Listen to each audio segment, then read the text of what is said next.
Okay, so greetings from Helsinki, and good morning, or good afternoon, or good evening to everyone, depending on what is your time zone. My name is Matti Helqvist, and I'm happy to welcome you all in the 10th Economics of Payments conference on behalf of the organizing committee.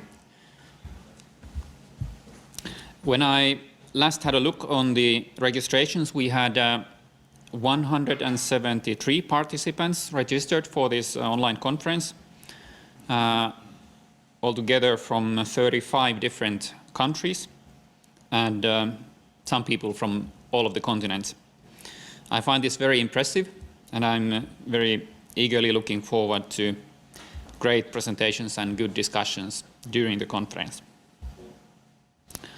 Let me recap the housekeeping rules, housekeeping issues before we start.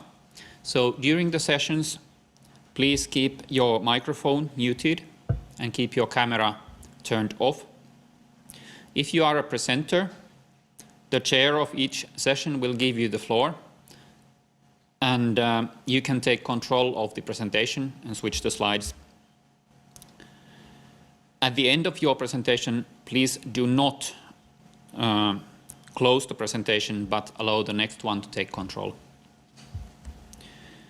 If any of you participants have questions or comments during the presentations, please make that visible and in the chat. Use the chat for asking the floor. And the chair of each session will moderate the discussion and give you the floor if the time allows discussion and questions. You can then unmute your microphone and turn off your camera to make your question. But now, without any further delay, let us start the conference. And for the opening, I'm very happy to invite Governor of Bank of Finland, Olli Rehn, to deliver the opening speech of the conference. So please, Olli, the floor is yours. Thank you, Matti. Ladies and gentlemen, dear friends, let me warmly welcome you to the 10th Economics of Payments conference.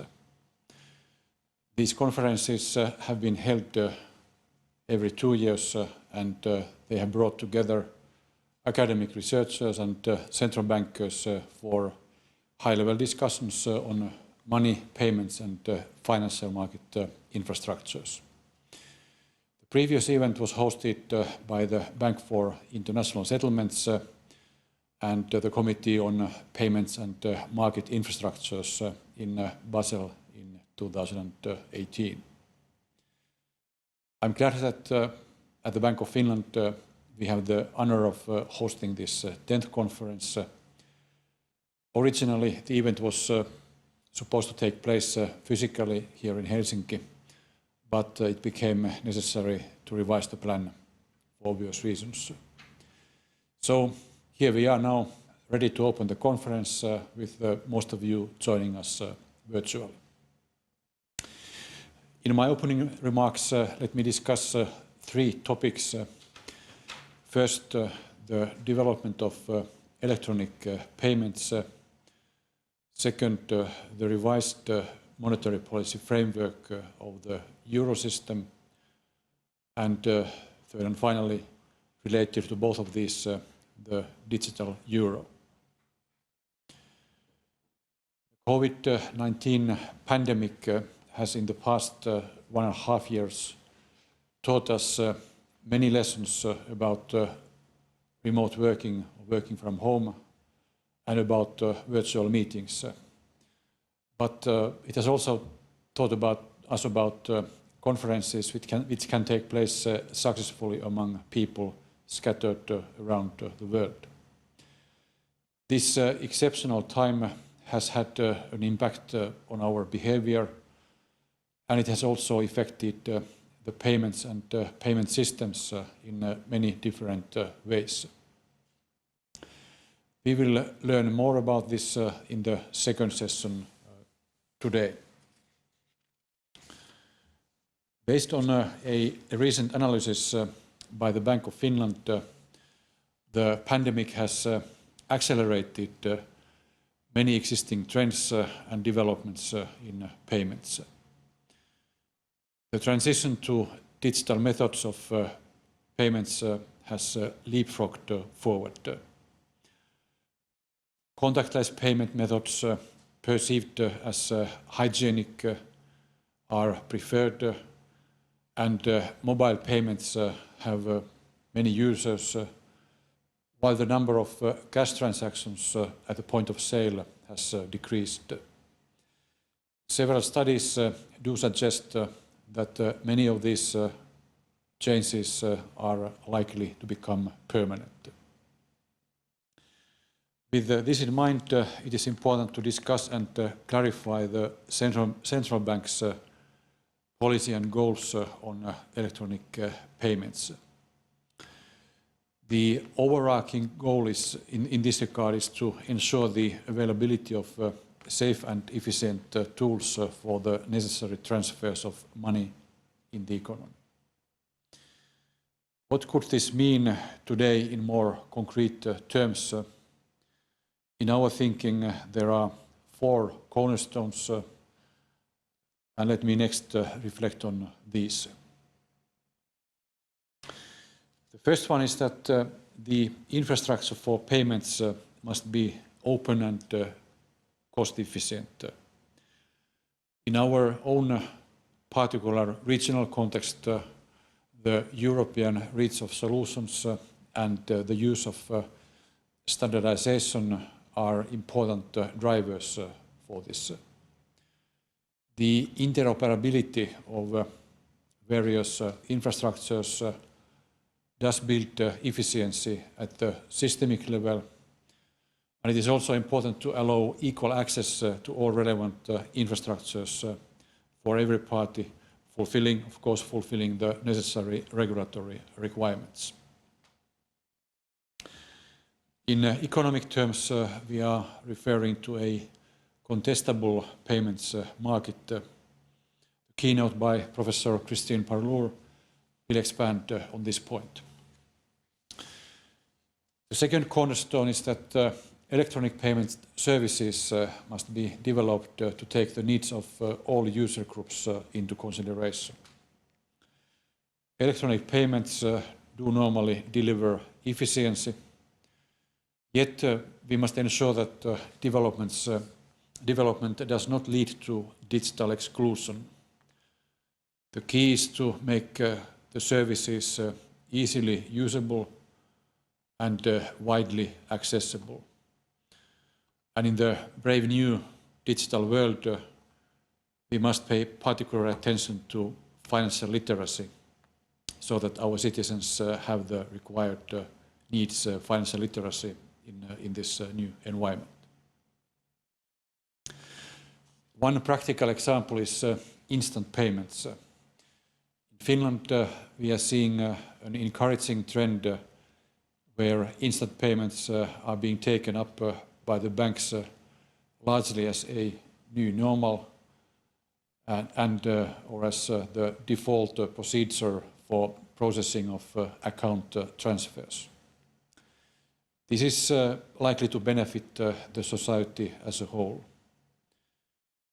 In a report by the Finnish Payments Council 2 years ago, it was noted that the improved cash management brings benefits for businesses, not least the SMEs, as the money arrives sooner and is directly available for use. In his recent book called The Internet, Mikko Hyppönen, a renowned Finnish IT security expert, has written that we should not blindly digitalize everything. He uses the example of elections in Finland. If digital methods of voting were to be introduced, he says the benefits would be marginal, while potential problems could be huge. I very much agree with Mikko. The other example he gives is cash. The resiliency, cash provides should indeed not be overlooked. This aligns with our thinking at the Bank of Finland. Besides our strong support for advancing and improving electronic payments, we and the Eurosystem at large are committed to keeping cash as an alternative, also for the sake of resilience, not least in the case of cyber emergency.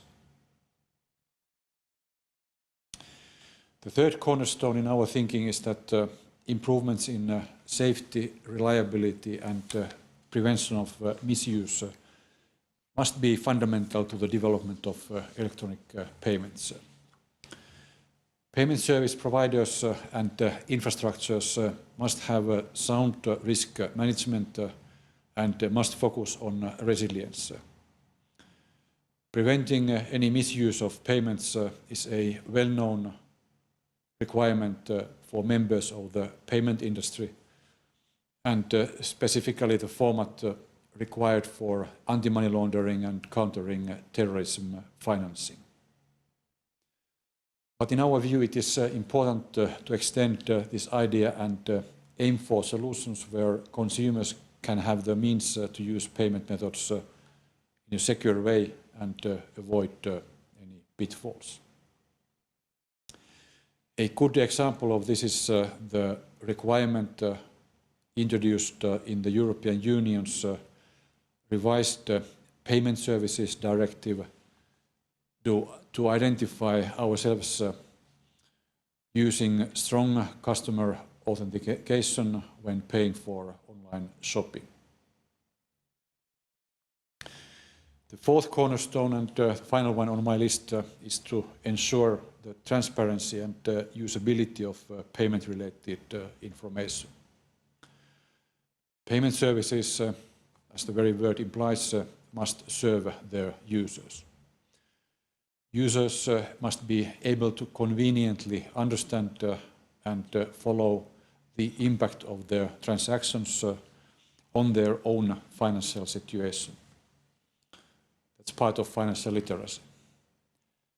For businesses, this could mean seamlessly integrating payment-related information flows into cash management, accounting, and relevant process control systems. For consumers, this would be an easy way of monitoring their own finances, a simple, easy way. That's not all. The issue of consumer protection is also important here. Different payment methods can have a different level of protection against risks, and this must be openly and sufficiently communicated to the users of payment services. These four cornerstones should, in our view, guide the further development of electronic payment services. They complement and align with the goals defined in the retail payment strategies of the European Union and of the Eurosystem. In this context, we also want to make sure that the society remains inclusive. That's why we look at digital transformation from the citizens' point of view in order to identify what is real and what is only hype. From that angle, we can see that there are different kinds of developments going on, and I identify three different kinds of developments. Those that clearly increase societal welfare, citizen welfare, and should be benefited from, such as mobile and real-time payments, as long as we also take care of enhancing financial literacy. Those that should be watched or even prevented, such as booms and busts related to crypto assets. And those that can be further developed, such as how to make even better, more refined use of machine learning and artificial intelligence. This makes up a very challenging policy agenda for the central bankers, regulators and legislators alike, and of course for the financial industry, as well as academic researchers. Let us approach this agenda with an open mind for innovation and technology development, but at the same time very much mindful of financial stability and social inclusion. During the pandemic, there have been other changes as well. One important is the review of the ECB's, European Central Bank's monetary policy strategy that we concluded in July. The review was prompted by historically low interest rates driven by the trend decline in the equilibrium real interest rate, also called the natural rate of interest, and the limits on lower interest rates as a result of the implications of the effective lower bound for monetary policy. We concluded in our strategy review that under these circumstances it is essential to build a sufficient inflation buffer. We agreed that a symmetric 2% inflation target in the medium term is sufficient to create for the monetary policy enough space to be effective in tackling negative economic shocks. We also concluded that if the economy is close to the effective lower bound, it is vitally important to adopt especially forceful or persistent monetary policy action to avoid negative deviations from the inflation target becoming entrenched. This may also imply a transitory period in which inflation is moderately above our symmetric 2% inflation target. Climate considerations played an important role in the strategy review. The ECB has decided on an action plan with an ambitious roadmap to incorporate climate-related goals into our monetary policy framework. Monetary policy has many linkages to payment systems and market infrastructures where the implementation of monetary policy operations eventually takes place. One such link is the issue of central bank digital currency, or CBDC. This will be the theme of the third day of this conference and the topic of the keynote presentation by Professor Dirk Niepelt. Dear friends, the Eurosystem is closely following developments in digitalization and changing payment habits. In July, it decided to launch, the Eurosystem decided to launch an investigation phase to explore options for issuing a CBDC, central bank digital currency in the euro area, a digital euro, and possible designs for such a digital euro. This investigation phase for a digital euro will last 24 months or 2 years. It will answer key questions on the design and distribution options for a digital euro. Let me underline that a digital euro would not replace cash, but would complement it, and it would provide European citizens with a safe form of money in a digital world.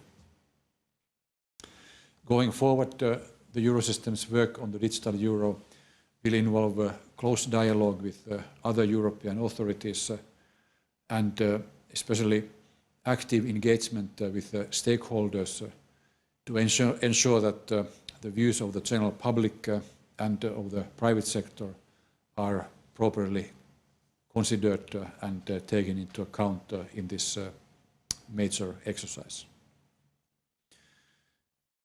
Let me also underline that no actual decision has yet been taken to issue a digital euro.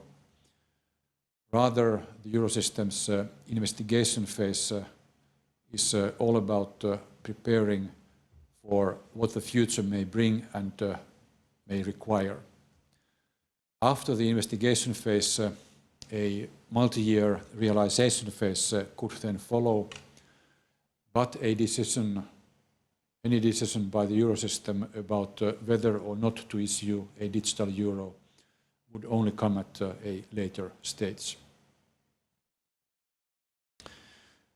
Ladies and gentlemen, let me conclude. Returning to the payment landscape, we are right now in the middle of profound changes and amid important questions and decisions that may lay foundations for the future. There is a strong demand for timely and well-justified insights from research on the economics of payments. In this conference, I invite you to openly and freely exchange information, results and experiences, to engage in lively discussion and find new points of view. This should also help us identify new unanswered questions in this very important field of the economics of payments. Dear friends, on this note, let me open the conference and wish you very productive sessions in the next 3 days. Thank you very much for your attention.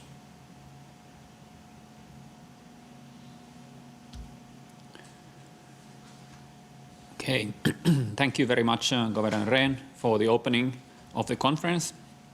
And now we are basically ready to switch to full online mode and give the floor to the first session, which will be chaired by Jamie McAndrews. So, Jamie, you have the floor and you can control the timing and take the floor from here.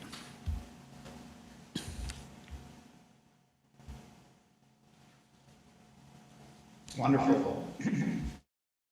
Thank you so much, Matti. I'm one of the organizers of this conference, and together with the other organizers, Oz Shai of the Federal Reserve Bank of Atlanta, Morton Beck of the BIS, and Antoine Martin of the Federal Reserve Bank of New York, I know they share my view to thank the Bank of Finland for this opportunity to gather and discuss the economics of payments, as Governor Rehn put it so well. We want to especially thank the staff of the Bank of Finland who have served as co-organizers with us, Alexi Grimm, Tuomas Takalo, and especially Matti Helqvist, who has marshaled the resources of the bank for the purpose of this conference so well. Of course, the Bank of Finland has a long history of supporting payments research, going back to the wonderful simulator series that the simulator seminar that Harry Lanonen and Kimmo Soramaki started years ago, and so many of us have attended at one time or another. So we're just thrilled to be able to have this conference. As Governor Rehn pointed out, it was delayed a year, so we're happy to get it underway.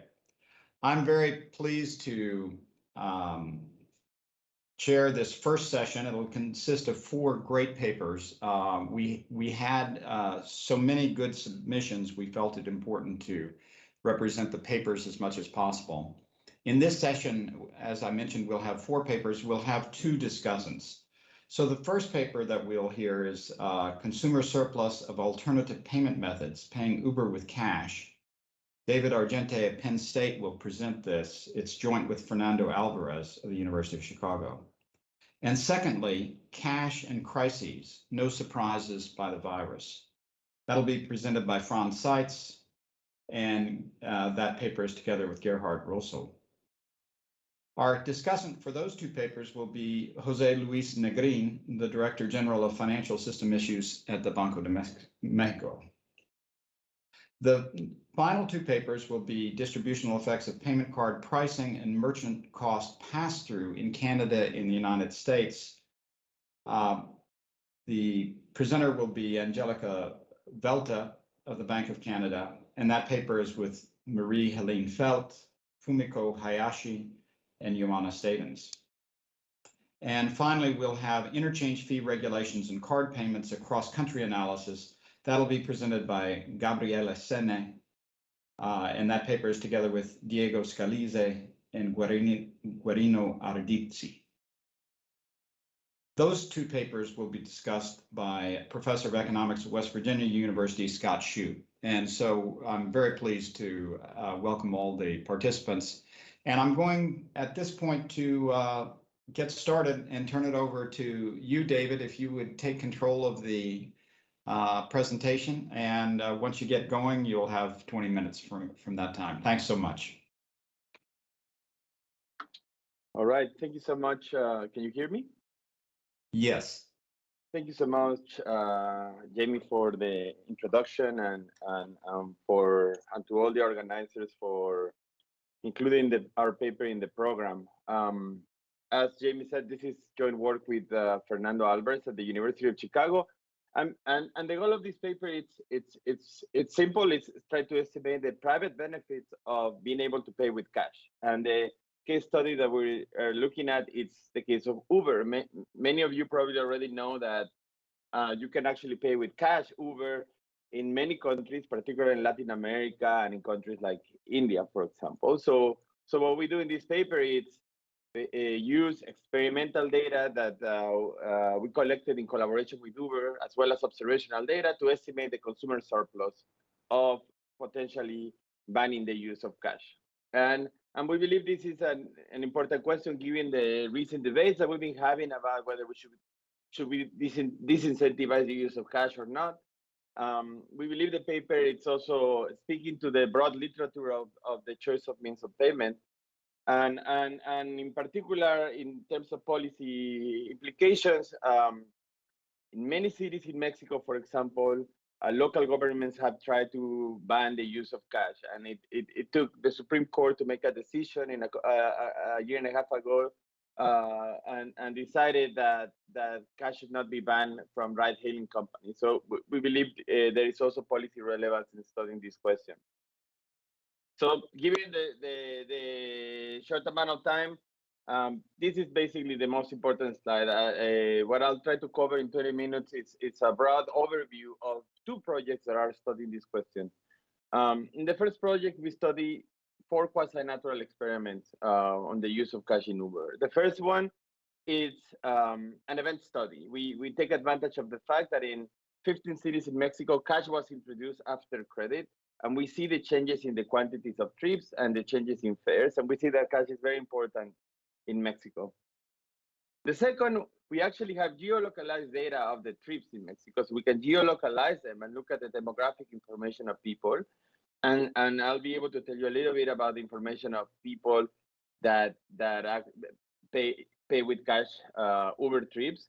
And also we're gonna use the fact that outside Mexico City, cash was not allowed, but inside Mexico City, outside was allowed, but inside it wasn't allowed. So we can look at the border and use a discontinuity design to try to analyze the importance of cash as a payment method. The third natural experiment is that we have data on an actual ban on the use of cash in the city of Puebla, and I'll be able to compare that with different with the path of different cities.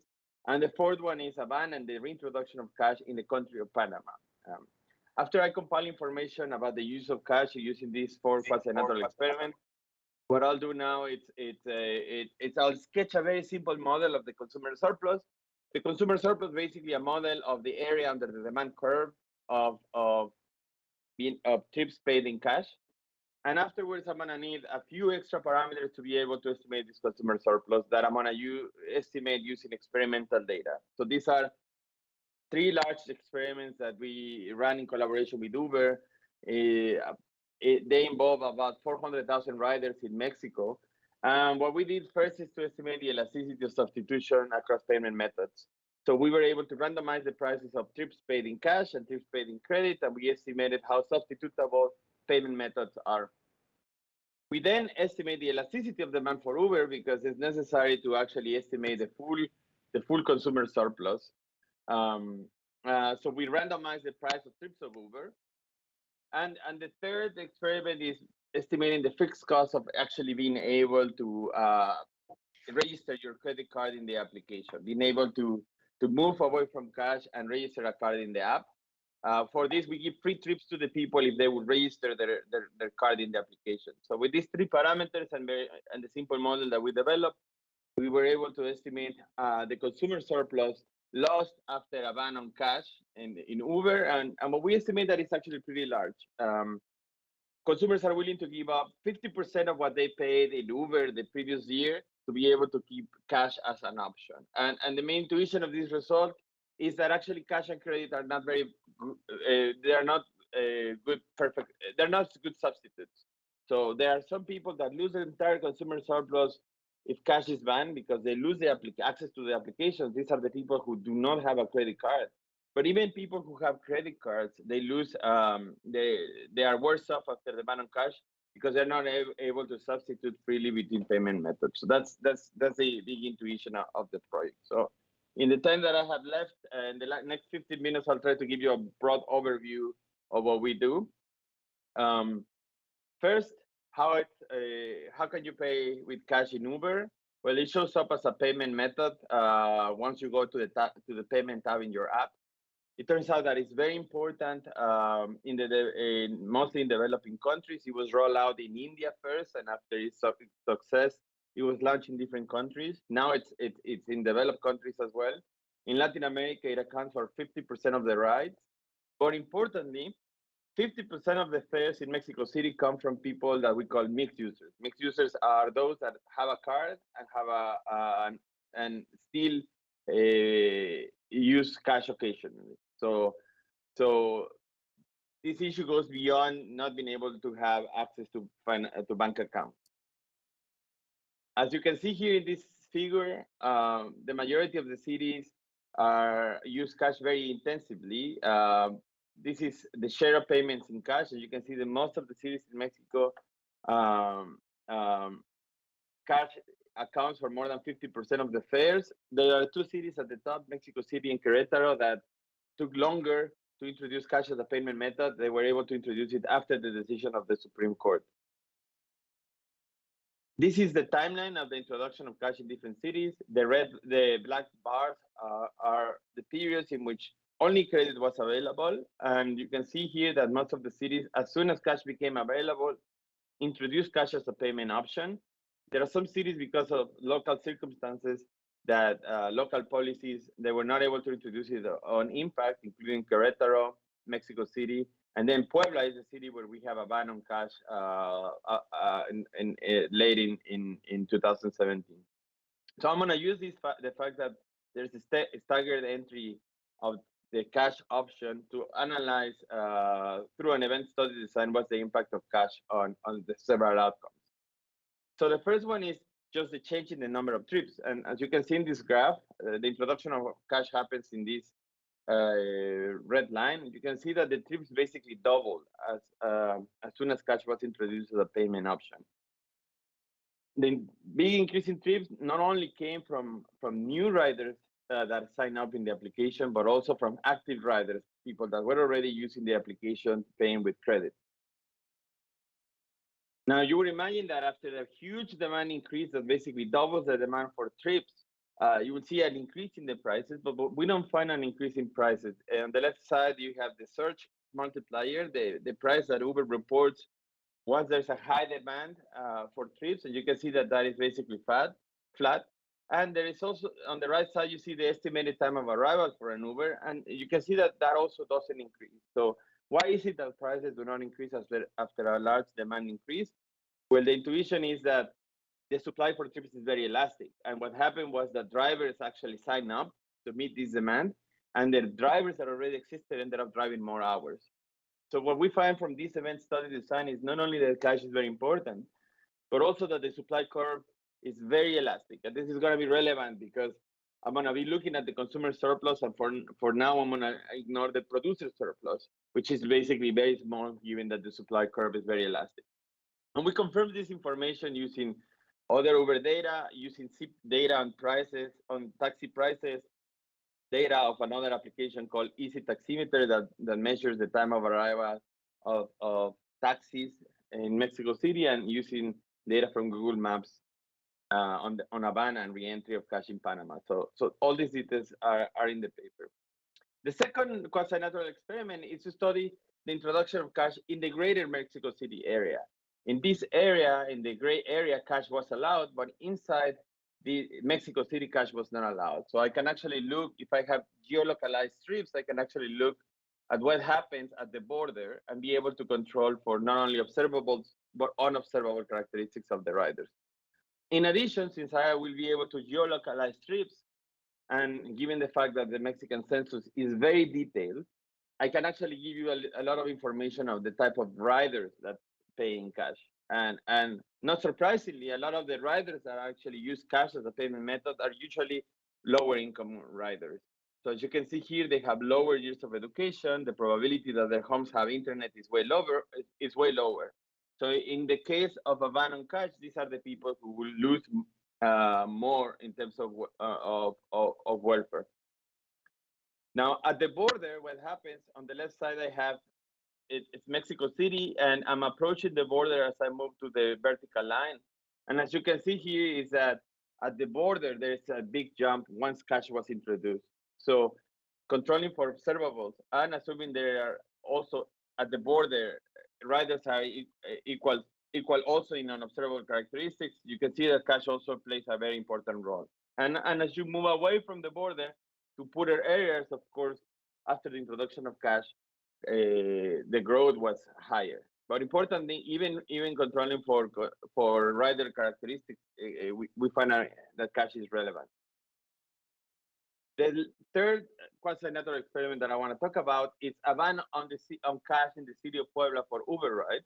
And we have data of all the other cities, and we have data on Puebla, so we can construct a synthetic Puebla and compare that to the actual path of Puebla. And if you do that, this is what you find. So you can see here that the comparison between Puebla, synthetic Puebla, and the actual Puebla, they're very close to each other. And at this point, around the 15th of December of 2017, there is a ban on cash payments. And you can see there is a big drop on the number of trips in the city of Puebla. And after a couple of weeks, there's a rebound. And these are the number of people. These are the people that actually adopted credit after the ban on cash.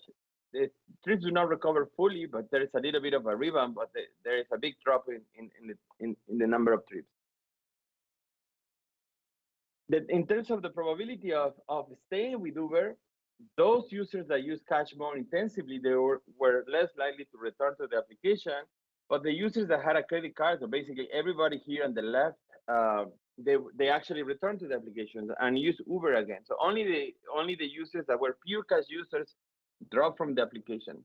But importantly, and on the graph on the right, I feel is the most surprising and important graph of this section of the paper, is that a lot of these people, even those that had a credit card, reduced their number of trips. So as you can see here, everybody reduced the number of trips after the ban on cash, even if the share of trips paid in cash was lower than 1, meaning they had access to a credit card. So this already tells you that cash and credit are not very good substitutes. So the takeaway of this quasi-natural experiment are basically that cash is very important in Mexico. There are many mixed users using cash and credit at the same time, and that cash and credit are imperfect substitutes in the extensive margin and in the intensive margin. And the supply curve is very elastic, so that we're going to focus only on the consumer surplus for now. So what do we do to study the consumer surplus? after this evidence? Well, the consumer surplus after a ban on cash is literally what the mixed users lose if they have to become pure credit users, if they lose the opportunity to use cash as a payment method, and it's what the pure cash users lose if they have to drop from the application or if they have to switch to become pure credit. So basically the area under the demand curve for mixed users switching to pure credit, and for pure cash either dropping from the application or switching to pure credit. So in the paper, we develop a model to estimate this consumer surplus, but this is basically the intuition. It is no different than basically estimating the area under the demand curve for trips paid in cash. This is what we teach our undergrads. It's the same in our model. So big A is the area, is the demand for cash for those that have adopted credit cards and for those who haven't. And the consumer surplus is literally the area under the demand curve. So if we had variation on the prices, if we could increase the price for a trip paid in cash all the way to infinity, we could just trace the demand curve and estimate the consumer surplus. Of course, we cannot raise prices all the way until the quantities reach zero. So what we did instead was to decrease prices. So in collaboration with Uber, we were able to give a lot of discounts under a lot of different price points to estimate the shape of the demand curve. And with these experiments and some structural assumptions, in particular that there is substitution, CS substitution across payment methods and a demand curve with a finite shock price, we are able to estimate this consumer surplus. So how do we estimate the remaining parameters that we have? We run experiments. And what we did was to set the prices of Uber during 1 week in Mexico City. So the first experiment offers discounts if a rider pays with cash, if a rider pays with credit, or regardless of the payment method. And we have 6 treatment groups, each treatment group about 11,000 riders. And with this exogenous variation, we're able to estimate not only the elasticity of substitution between paying with cash and paying with credit, but also the elasticity of demand for Uber. So with this random variation, we estimate that the elasticity of substitution between cash and credit is actually quite low. We estimate it between 3 and 5. And the elasticity of substitution of Uber, or the elasticity of demand for Uber, is actually also very low. So this is already telling you that the consumer surplus is going to be the consumer surplus loss after a ban on cash is actually going to be high. So with these numbers, we can estimate the consumer surplus for mixed users. Let me just show you what we find. If the elasticity of substitution is 3 and the elasticity of demand for Uber is 1.1, a very simple model will tell us that the consumer surplus loss for these mixed users is 25% of their fares or 60% of the fares paid in cash. Now, for the pure cash users, we do the same. We run experiments, decreasing their price at different price points to estimate the entire shape of the demand curve. If discounts of 10, 15, 20, and 25%, we have 4 treatment groups. And after running this experiment, we estimate an elasticity of demand of 1.4. So again, since these guys are only using cash, they lose their entire consumer surplus. So all we have to do is to integrate under the demand curve under this elasticity. But importantly, we have different price points. So we have the shape of the demand curve. So under those assumptions, we are able to estimate the elasticity of demand, the consumer surplus of the pure cash users. But there are some other pure cash users that actually return to the application after the ban on cash. They don't lose the entire consumer surplus. They in fact decide to pay a fixed cost and return to the application.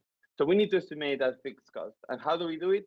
We offer free trips to riders. We offer them 1 or 2 or 3 free trips if they register their card in the application, and that way we can actually estimate their willingness to register a credit card in the app, and the willingness to return to the application after a ban on cash. That information, along with some information that we gathered from the natural experiment of Puebla, if you recall, that's exactly where we banned the use of cash. We can estimate the consumer surplus for pure cash users, and with an elasticity of demand of 1.3, we estimate that the consumer surplus is about 50% of their expenditures. So all in all, we can put all of these things together and estimate that the consumer surplus loss after a ban on cash is actually quite large. Consumers are willing to give give up 50% of the total fares paid in cash to be able to have the option of paying with cash in the application. This number is actually large, not only because some consumers do not return to the application, but importantly because cash and credit are not good perfect substitutes. And with this, I want to make a couple other points on the recent research we have done on this area. Hopefully, we can interact more and we can learn from the very interesting research that is presented in this conference. We have studied times of the use of cash in times of COVID for three countries, US, Chile, and Argentina. And we found very similar results to the Uber study, that cash and credit are not very good perfect substitutes. And as a result, as it's becoming harder to use cash during the pandemic, people are losing in terms of welfare, as switching to cards is costly. And importantly, in these three countries, the use of digital payment is not very it's not large enough. And second, you already saw here in my presentation that we mostly focus on the cost of banning cash, but there are also benefits of banning cash. Potentially the reductions in crime, reductions in tax evasion. So we have studied this in a recent paper. We find that after policies that disincentivize the use of cash, there are certain crimes that decline. We don't find a big impact on tax evasion, but of course, there's a lot more work to do since we cannot fully ban cash in the entire economy, and we can only study local outcomes of policies that disincentivize the use of cash. So I think with this, and I feel 23 seconds left, I want to conclude and thank again the organizers for including us in the program. Wonderful. That was a terrific presentation, David, and this paper gives us a lot to think about. The use of the experimental methods along with natural experiments is just fascinating. And it's so difficult to separate out the effects of particular payment instruments. This has been a terrific research program that you and Fernando have undertaken. We really appreciate it. Great to hear that today. I'd like to move now to the second paper before we invite the discussant. Jose, you might just turn your video off until you discuss. And now we'll move over to Franz Seitz, who will present his paper that's joint with Gerhard Rosel, Cash and Crises, No Surprises by the Virus. So Franz, if you would just take control in the application, and the floor is yours. Okay, so thank you very much for offering me the possibility to present here a joint paper about cash and crises, no surprises by the virus, as James has already announced. Motivation of the paper was quite clearly the corona pandemic last year, but we thought to do it a little bit more in a broader context. What happens with cash in times of crisis, more general.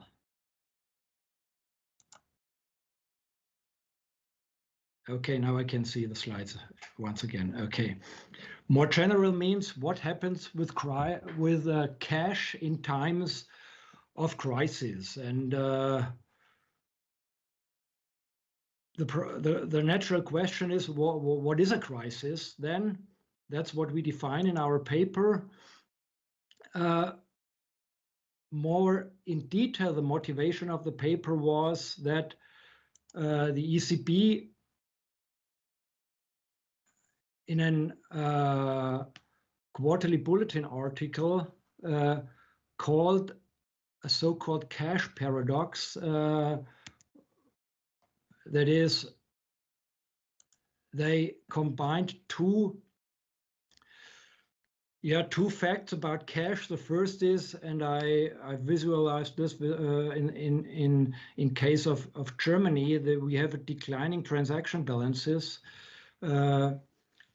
Cashless payments are increasing more and more at the point of sale. That's also true for Germany. And on the other side, what we also see, that is a general increase in cash, in overall cash in circulation, which is exemplified here on the right side with the relation of cash to GDP for 6 different currency areas. And you see nearly for every currency area, it's the figures are increasing since the beginning of the 90s. The only exception is since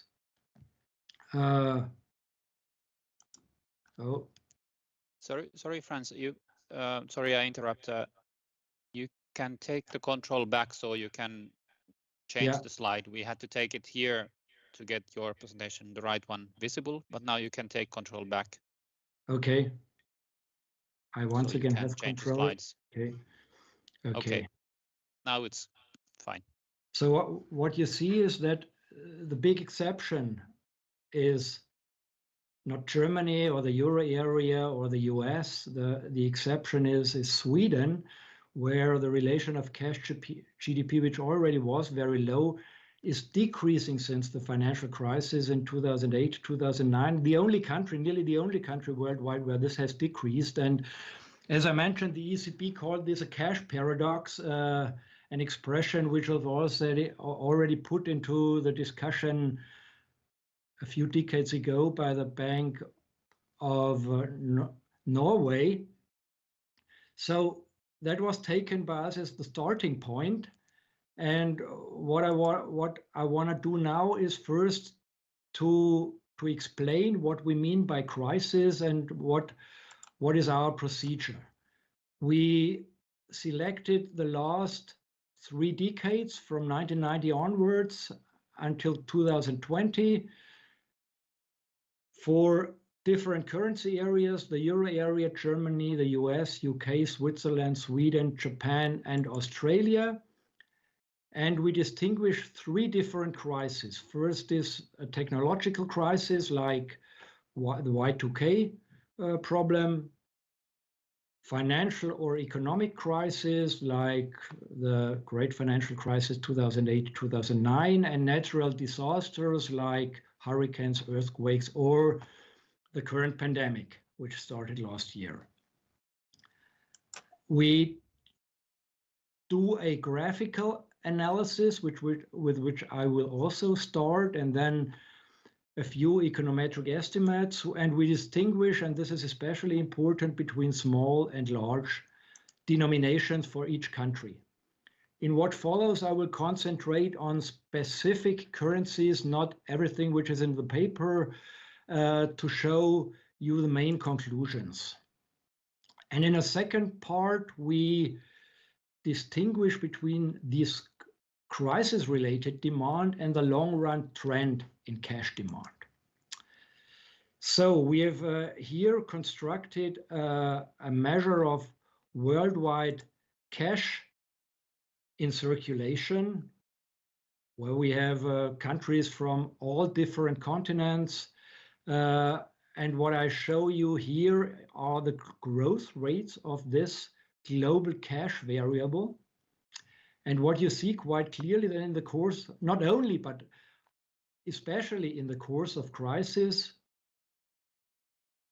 the vertical lines here are exactly these 3 crises: the Y2K, the financial crisis, and the COVID-19, starting in March last year, where you see a huge increase in the growth rates. Quite surely there are also other increases, other events where cash demand increases, but during these crises you see huge increases in the growth rates worldwide. Here not so strong during the financial crisis compared to Y2K, and an especially strong increase in the course of the COVID-19 crisis. And the other spikes can also be related to sometimes to cash, to crisis events. I will come back to that in the econometric part. Now let me go into into country-specific details, and let me start with the US. We classified small US dollar 1 to 50, and only one denomination as a large denomination, but the situation would not change drastically if we would have included the $50 note in the large denominations. But what you see is quite clear, drastic increase, but it depends on the crisis. During Y2K in the US, it was especially the small denominations which increased. During the financial crisis after the Lehman collapse, it was especially the large denominations. And quite surprisingly, in the course of the COVID-19 crisis, it's not only the large denominations, it's especially the small denominations which have increased. In the case of the US dollar, this perhaps has something to do with the foreign demand, the demand from other countries outside the US for US dollar bills, but this is a kind of surprise. This demand not only originates in the general public, it also stems from the banks. What you see here in the course of the COVID-19 of Y2K, the vault cash of banks increased drastically. And during the COVID-19 crisis, also the vault cash of banks increased drastically. You also see here not only the situation in the US, but also in Germany. The increase since 2015 has nothing to do with the crisis. It has something to do with the negative interest rates for bank deposits at the European Central Bank. When you compare the situation in the US with that in Japan, you see a quite different picture. During Y2K, in the course of Y2K, a drastic increase in the large denominations and nearly no increase, no change in the payment behavior in the cash demand during the financial crisis. Why that? Yeah, because the financial crisis does not hit Japan and other Asian countries quite severe. And if the crisis is not there, there are no repercussions on cash demand. And that's what you see quite clearly in the case of Japan, nearly no change in the patterns before. After the start of the COVID-19 pandemic, you once again see an increase in the large denominations, but not in the small denominations in the case of Japan.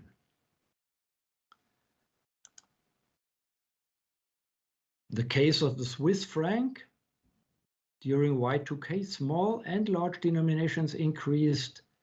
After the Lehman collapse, it was only the large denominations. And during the COVID-19 pandemic, it was the large and the small denominations which increased.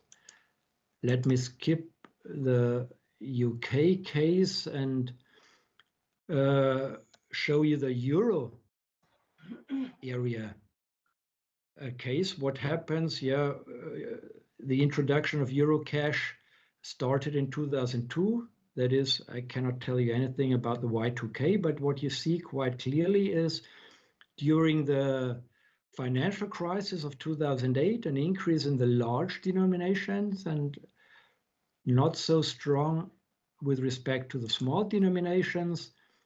But after the start of the COVID-19 crisis, we saw an increase in the large, but especially also of the small denominations in the euro area case.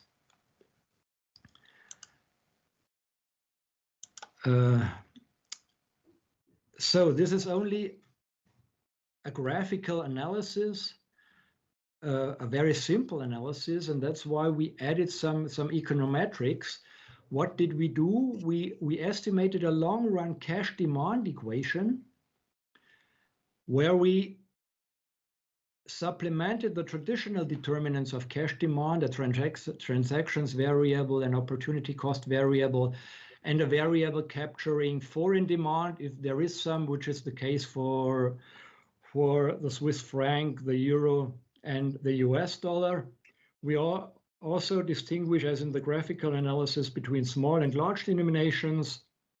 And they augmented this equation with crisis-related impulse dummy variables. We once again analyzed 8 currencies: the US dollar, the Japanese yen, the German case before the introduction of the euro, and from 2002 onwards the euro, then the Swiss franc, British pound, Swedish krona, and the Australian dollar. In this case, we used quarterly data from the beginning of the 90s to the third quarter of 2020. And this is like the general equation looks like. Y is a transactions variable. I is an opportunity cost variable, a short-term interest rate. E is an exchange rate, a variable which is often used in econometric analysis on cash to capture foreign demand. Then the 3 crisis-related dummy variables, and in X we summarize further deterministic variables like time trends or seasonal dummies, or some also crisis-related jumps in cash in specific countries. Without going into the details of all these estimates, I've summarized it here in the 2 papers. Let me quickly jump to the results. First of all, the graphical analysis was confirmed by the econometric analysis. We have a general influence of the crisis, but also not only with respect to the general influence of the crisis, but also to the relative and absolute magnitudes. We find significant results in 31 out of the 42 crisis cases we have. For example, in the case of Japan, we did not find any influence of the financial crisis of 2008. But in 31 of all these cases, we found significant results in the sense that cash demand increases during these crisis periods. The strongest influence we found in the case of the small denominations in the US during the Y2K crisis and the COVID-19 crisis. However, the nature of the crisis, whether it's a technological, financial, economic, or a natural disaster-related crisis, determines which denominations are affected most. If we have payment uncertainties, it's especially the small denominations which react. If we have uncertainties in the financial sectors, it's mostly the large denominations. We also find that there are certain outliers, spikes in cash demand, in the sense that it increases in certain periods, and these periods can also be related to crisis periods. It's for example, the decrease after the problems of Y2K have not materialized in the course of the year 2000, especially in the case of the US. It's the Asian and the Russian crisis which had repercussions in the Swiss case and in the Japanese case, the introduction of Eurocash, which also introduced a kind of uncertainty in the case of Japan and Switzerland, and the EMS crisis in the German case, the EMS crisis of 1992 and 1993.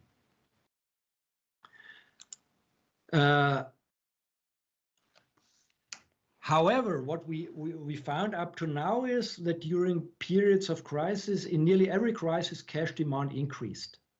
It depends on the crisis which denominations are affected, but cash demand increases. However, this crisis-related increase might have repercussions on the trend or not on the trend of cash demand.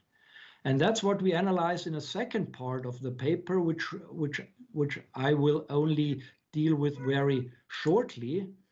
What we see here is that the evolution of the small and the large denominations, and here once again I concentrate on the same currencies as before, the US dollar, the D-mark, or the euro, the D-mark before 2002, the euro after 2002, the Japanese yen, Swiss franc, British pound, Swedish krona, and the Australian dollar, all expressed in billion US dollars. And you see that the large denominations are more dynamically evolving than the small denominations. Both are increasing, but the large denomination are increasing to a greater extent, have increased to a greater extent. And this might indicate a change in the motives for holding cash in the last decades. What we find is that a shift towards large denominations, which might indicate a shift towards non-transactions related demand for cash. And this trend shift is largely unaffected by the crisis. It's there for decades now. And in our case, this is an indication that cash is a kind of insurance against specific uncertainties in the financial sector, in the real sector. And this is reflected in this changed demand, which is mostly related to or focused on the large denominations. To summarize, we found first that in times of crisis, the total cash demand increases in every crisis, independent of the type. However, the type of the crisis determines whether small or large denominations are affected more. The impact of the crisis, however, on the general trend of cash demand seems to be limited. We have an increase in cash demand in the last 3 decades, and it remains to be seen whether this is still true after the current pandemic is over. There are first hints that perhaps this crisis, the corona crisis, has also perhaps changed the trend a little bit, but that remains to be seen. In our case, these facts are related to cash as an insurance device and as a safe haven phenomenon, and cash seems to be a part of an effective crisis management in our case. It helps to stabilize the situation and seems to have stabilized the situation in every crisis. And with that, I will stop here and hope that I have stuck to the time. Thank you very much.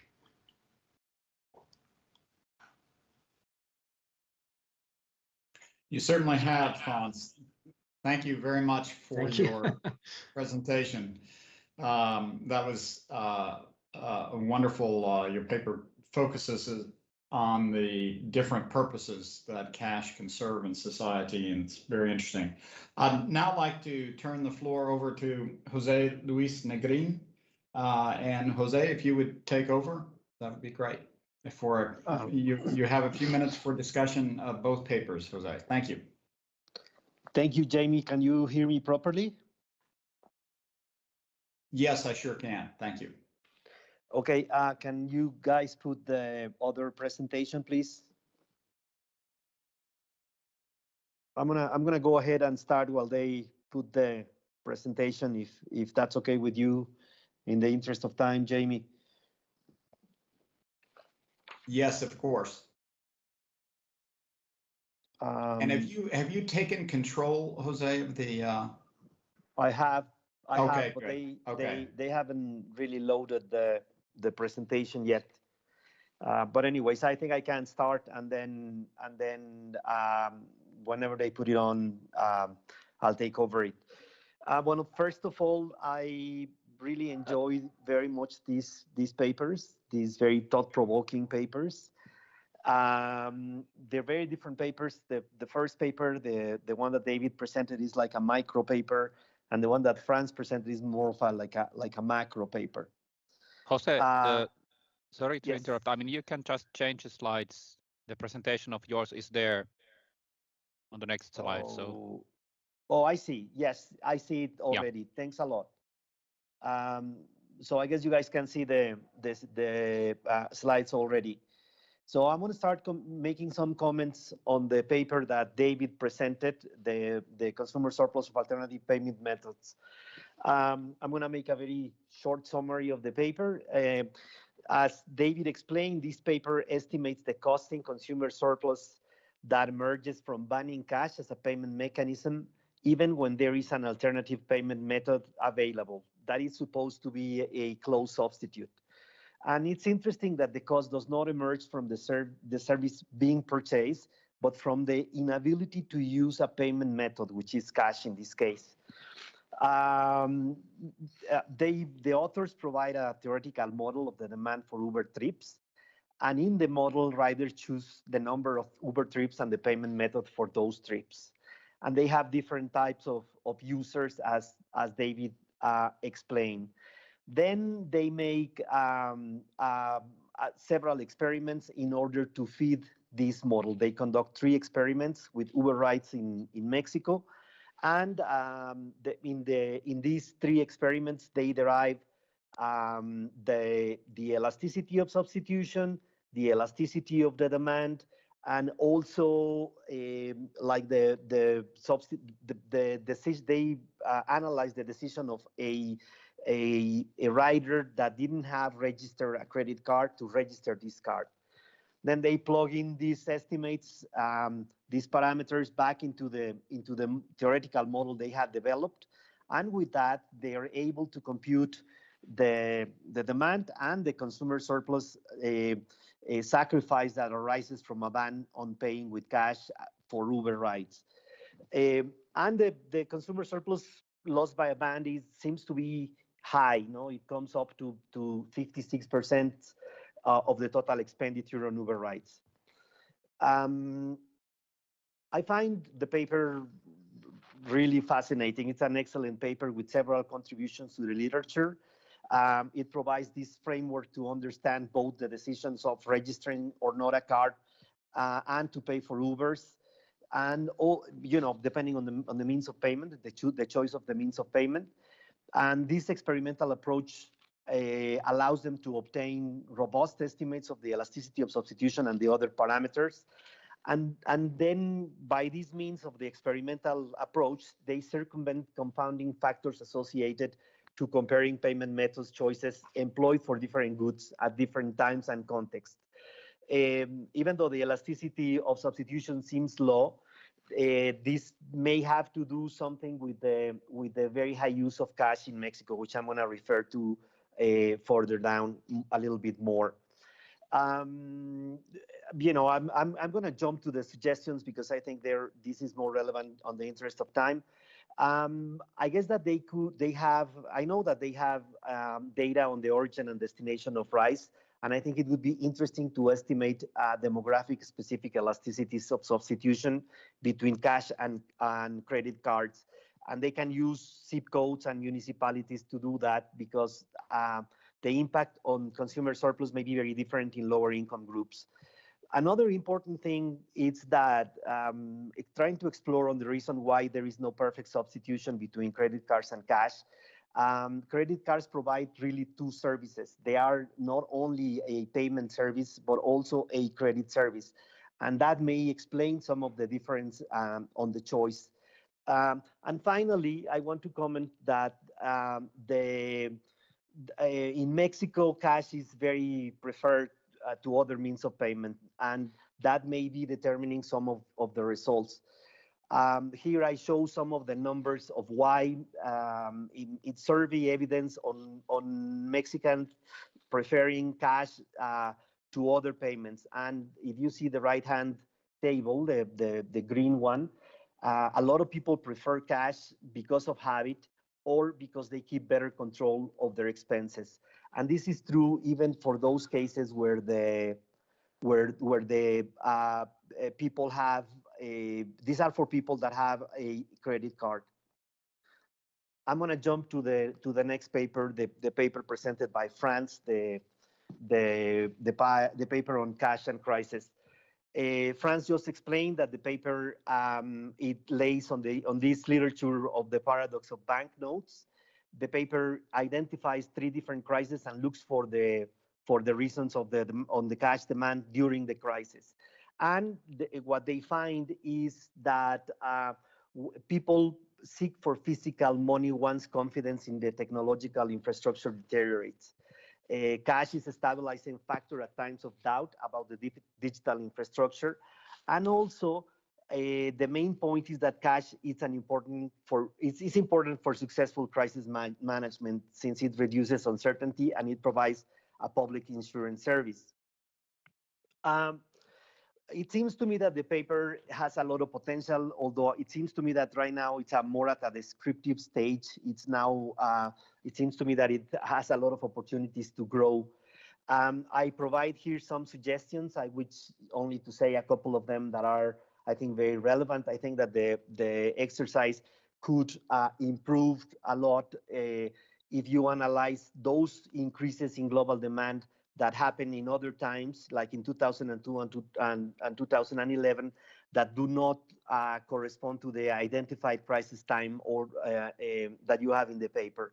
I think it's also important to include other countries where this phenomenon could be happening. And I think it would be very interesting to exploit the variation on the severity of a given crisis across countries.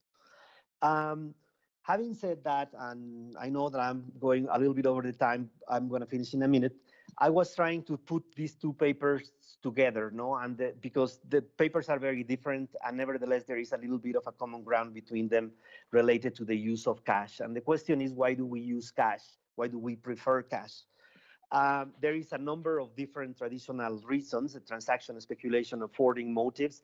And it seems to me that one of the things that has been happening in recent times is our understanding of the behavioral traits of our decisions.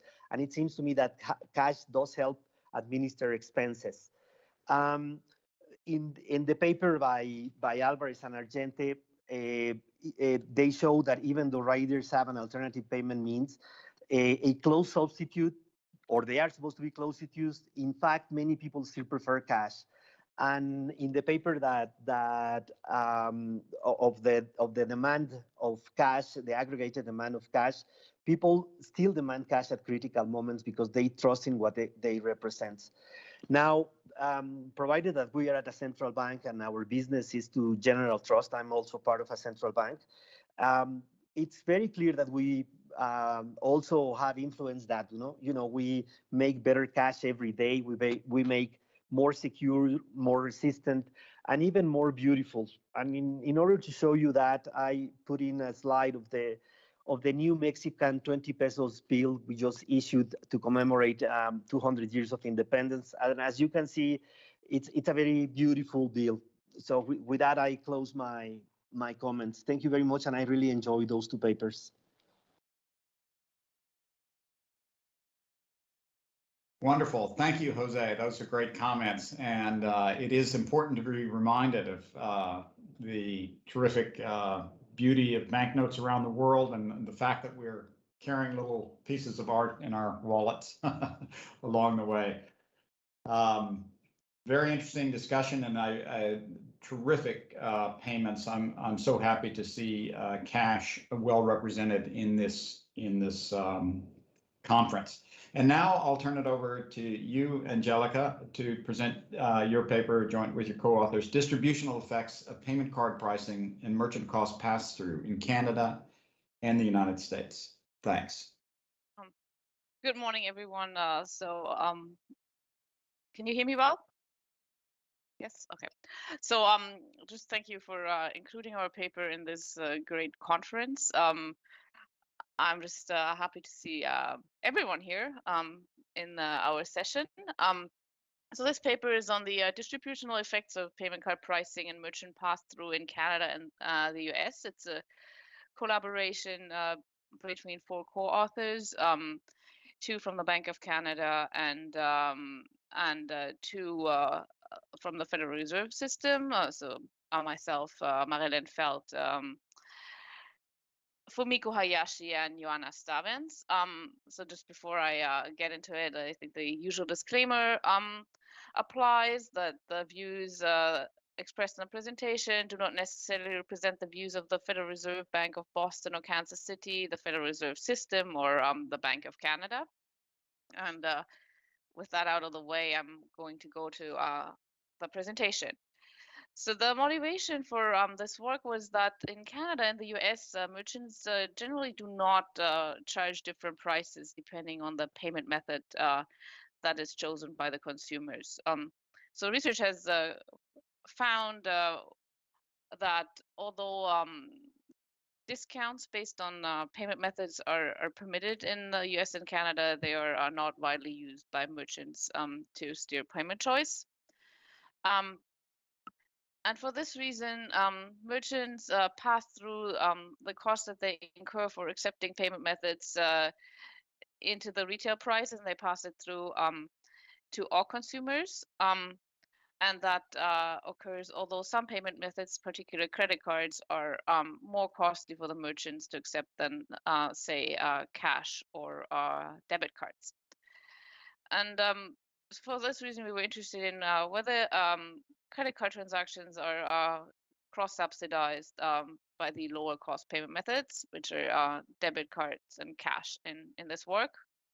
And then further, there are other costs that are, the cost for payment methods differs for consumers and merchants further. For example, consumers incur different account costs, whether they make a cash withdrawal, a debit card transaction, or pay an annual fee for a credit card. And then further, they might also receive benefits in the form of rewards for their credit cards. I just want to point out that here I'm focusing really on the payment function of credit cards and not on the credit function. So interest rates are for credit card balances are not fully paid off or not included in this analysis. But altogether, one might think that there could be these cross subsidies, and because higher income users in Canada and the US, they have greater credit card ownership, and they are also when they have credit cards, more likely to use credit cards for their transactions.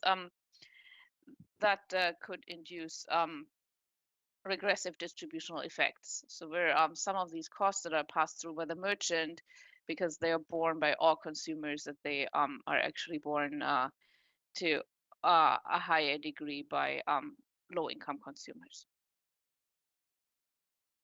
So the methodology that we use here is that we use data from Canada and the US to quantify what we call the net pecuniary cost or the net pecuniary benefit of using the three main retail payment methods in these countries. So those are cash, credit cards, and debit cards. And we do this analysis by income cohort.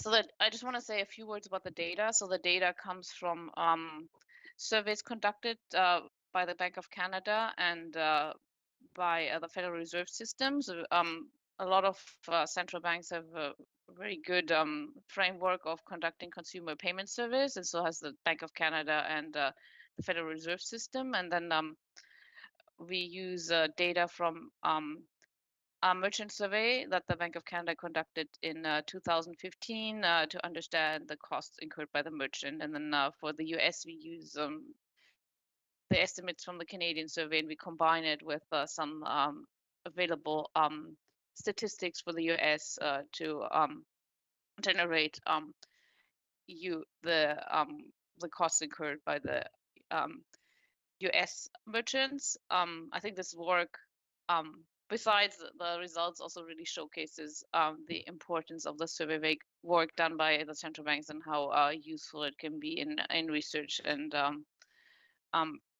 evidence-based analysis. So let me get to what we include in the net cost. I've already mentioned that. So there is the pass-through costs from the merchant, which gets rolled into the retail price for the good. there are the fees paid to the financial institution, such as account fees, annual fees for credit cards, or fees for withdrawing cash at an ATM. And then lastly, there are negative costs or benefits in the form of credit card rewards. And then we calculate this net pecuniary cost for a representative consumer in each income cohort, and then we look at it in comparison to the total amount spent by this consumer, and we examine then whether this whether we see a disproportionately larger cost for low-income consumers than for high-income consumers. So the key findings, excuse me.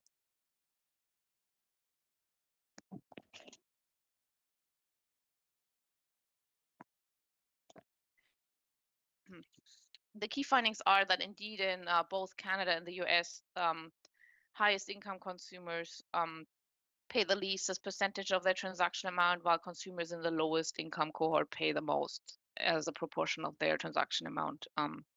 And this suggests that there are indeed regressive distributional effects on consumers in both of these countries. And I'll get to the exact quantities in a moment.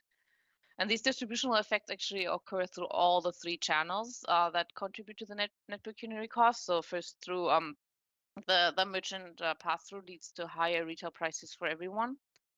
And then low-income consumers, they may also pay higher bank account fees. Low-income consumers, they pay higher bank account fees relative to the expenditures. And then lastly, it's not only that high-income consumers they are more likely to have credit cards, they also more likely to have rewards credit cards. And when they have rewards credit cards, what also happens is that they have better rewards programs. So that further contributes to this regressive effect. And we do a few robustness checks. So we vary the pass-through rate, for instance. We look at whether consumers only shop at certain merchants, but our regressive effects are robust to these modifications in the assumptions. So on the next slide, I'm showing you the breakdown of the net pecuniary cost. So what you see here is in red the pass-through by the merchant, in blue the consumer account fees, and then green this negative bar the rewards, and in gray are the net pecuniary costs. So what you see is that no matter which income cohort you look at, the merchant pass-through contributes the largest amount to the net pecuniary costs. So which is a very interesting finding, because these costs are usually not obvious to the consumer when they make a payment. They are aware of the costs in terms of fees, and they're also aware of the rewards that they collect, but they are not necessarily aware of the pass-through. So you can see that most of the net pecuniary cost is actually invisible, or a cost that the consumer is unaware of. And here I show you the finding that the net pecuniary cost is regressive in both countries. On the left, you see the effects for Canada. So overall, low-income consumers incur net pecuniary cost of about 1.8%, and that drops to about 1.2% for high-income consumers in Canada. And in the US, the pattern is similar. High-income consumers incur a cost of about 1.4%, and that drops to 0.8% to the highest income cohort. I just want to point out one thing. So while the level is looks different here for Canada and the US, I think the pattern overall is the same. You have this regressive effect, and then also because of the different data sources that we used, it could be that some of this overall level difference is driven by differences in the and how and what was included in the cost calculations. Although we did our best to really harmonize the estimation procedures across both countries. So with this finding in hand, one might ask if there are any ways to mitigate distributional effects. So as we saw, these distributional effects are mainly driven by so the cost overall is mainly driven by merchant pass-through, and the cost of the merchant, like the biggest chunk of that is explained by credit card fees. So one possibility could be to reduce interchange fees, and then also balance that with the reduction in rewards, because we did also see that high-income users collect more rewards. So lower income users might benefit from that, but there are actually a lot of caveats associated with that. And I think everyone in the room is probably aware of the caveats that one has to keep in mind when making modifications to the interchange fees, because after all, this is a two-sided market. So we don't know what the pass-through rate of the reduction would be.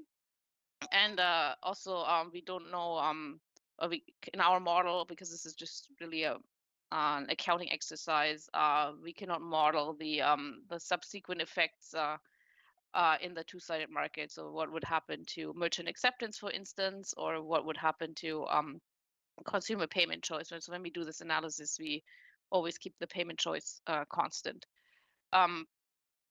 As I said, so another way would be to maybe change the cost structure associated with bank accounts to make it less costly for low-income consumers. And that would reduce the regressive effects that come from the account fees. But we would still assume that low-cost account and high-cost accounts have the same features. So we don't model whether a higher amount of transactions is included in one account or the other. And also, I think we need to keep in mind that the banks where these accounts are held and the issuers of the payment cards, those are the same financial institutions, and then they may have some bundling and some bundle pricing going on when they price credit cards and accounts. So again, this is a possibility, but there are a lot of unknown subsequent effects that we do not include in this analysis. And lastly, I think what this really shows is when we go back to the slide that I showed you about the breakdown of the cost, that it will be important for the consumer to understand and be aware of the consequences of their payment choice and how it raises the prices for themselves and for others. And because as we saw, that was the biggest chunk of the net pecuniary cost. So I think I'm doing pretty well for time. So I have a few concluding remarks before I hand it over to the next speaker. So we really use a very simple model, basically an accounting exercise to quantify the net pecuniary cost for consumers across a wide range of income cohorts in Canada and the US. And we show that card payments, in particular credit card payments, do induce regressive effects, meaning that low-income consumers carry a disproportionately large burden of the costs that arise from high-income consumers' payment choice. And the high-income consumers' payment choice here means the choice to use credit cards, in particular credit cards that generate rewards. Consumers have probably a limited awareness that their individual payment choice and preferences and generate costs for themselves and for all. And then I think though in ways to address that or mitigate these regressive effects, I think one always has to keep in mind that this is a very complex two-sided market. Not as just a two-sided market, we have many issuers of credit cards and debit cards, many financial institutions and payment service providers involved in this. That making recommendations about changing the fee structure of credit cards and if these were enacted, it could have really unintended consequences for the whole system and might not even necessarily benefit the party that was supposed to benefit from that. So even, let's say, also introducing new payment features or payment methods at the same time also could have unintended consequences. I think we'd also like to say that, you know, this work also shows that cash really has an important role. We also saw that cash is an important payment method, especially for low-income consumers who do use cash to cover a large portion of their purchases, and cash does generate costs for the merchant as well. So as the research by the Bank of Canada actually shows that for the merchant at higher transaction amounts, cash is not necessarily the most cost-efficient payment method. Actually, debit cards in Canada are more cost-efficient for the merchant at transactions amount about $20. But however, merchants continue to accept cash because it is what consumers want to use, and I think this research also shows that because for low-income consumers, cash are a low-fee payment method. And I think our more recent research also shows that even during COVID-19, cash remained widely accepted at the point of sale in Canada, and that consumers continue to use it. So while it is true that, you know, COVID-19 has shifted the overall makeup of the transactions to transactions that don't take place at storefront, they might take place online, or they might be online orders that are prepaid by credit card. This has increased the significance of electronic payment methods such as credit cards and debit cards.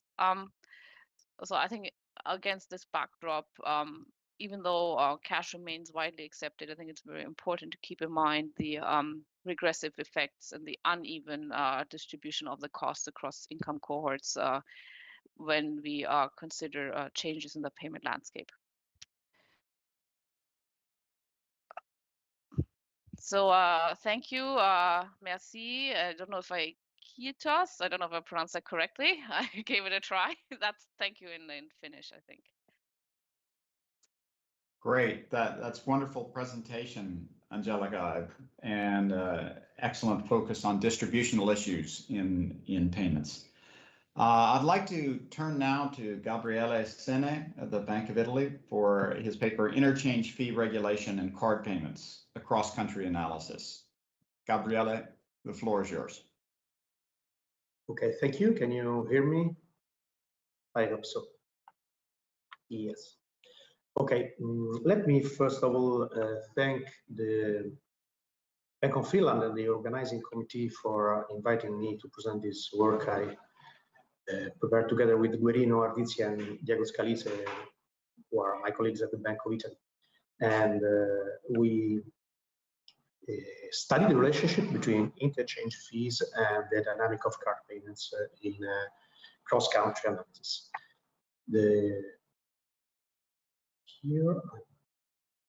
Okay, and this is a very brief outline of the presentation. I will go through the motivation and theoretical background. Then I will show a very brief literature review, and then we will see data and stylized facts about our variables of interest. Then I will present the econometric analysis and the results and conclude. What is the interchange fee? I can connect to the previous presentation because the interchange fee is that amount acquiring bank pays to the issuing bank when the card transaction is processed. So the acquiring bank is the bank providing the electronic devices to the merchants for paying with cards at the point of sale, while the issuing bank is the bank providing credit or debit cards to the cardholders. The interchange fee compensates some card issuing costs, and what is more important for us is that represents the largest part of the merchant fee, which is the fee the merchant pays to the acquirer to be provided with the electronic device at the point of sale. We have seen from the previous presentation that actually that the merchant fee is an important feature for the acceptance of the payment cards, and therefore the payment with cards. Therefore, the interchange fee is a part of the acceptance cost of card payments. The interchange fee regulation in 2015 capped interchange fees for card payments in the European Union. So what we study the relationship between dynamic of interchange fee and that of card transactions, because this relationship is not clear-cut. With a lower interchange fee, we can have two different channels at play. The first one, we can have that issuers could shift their loss of revenues to the users, to the card users. So we could have higher card fees and a lower usage, because consumers find it less convenient to use. And then we can have a lower number of transactions. On the other hand, we could have lower merchant fees, a higher acceptance, leading to a higher usage and transactions going up. What's the total effect is not clear, because it's an empirical matter also, depending on the consumers' preferences and on the competition on the on one side, like the acquiring side of the market, or among the issuing side of the market.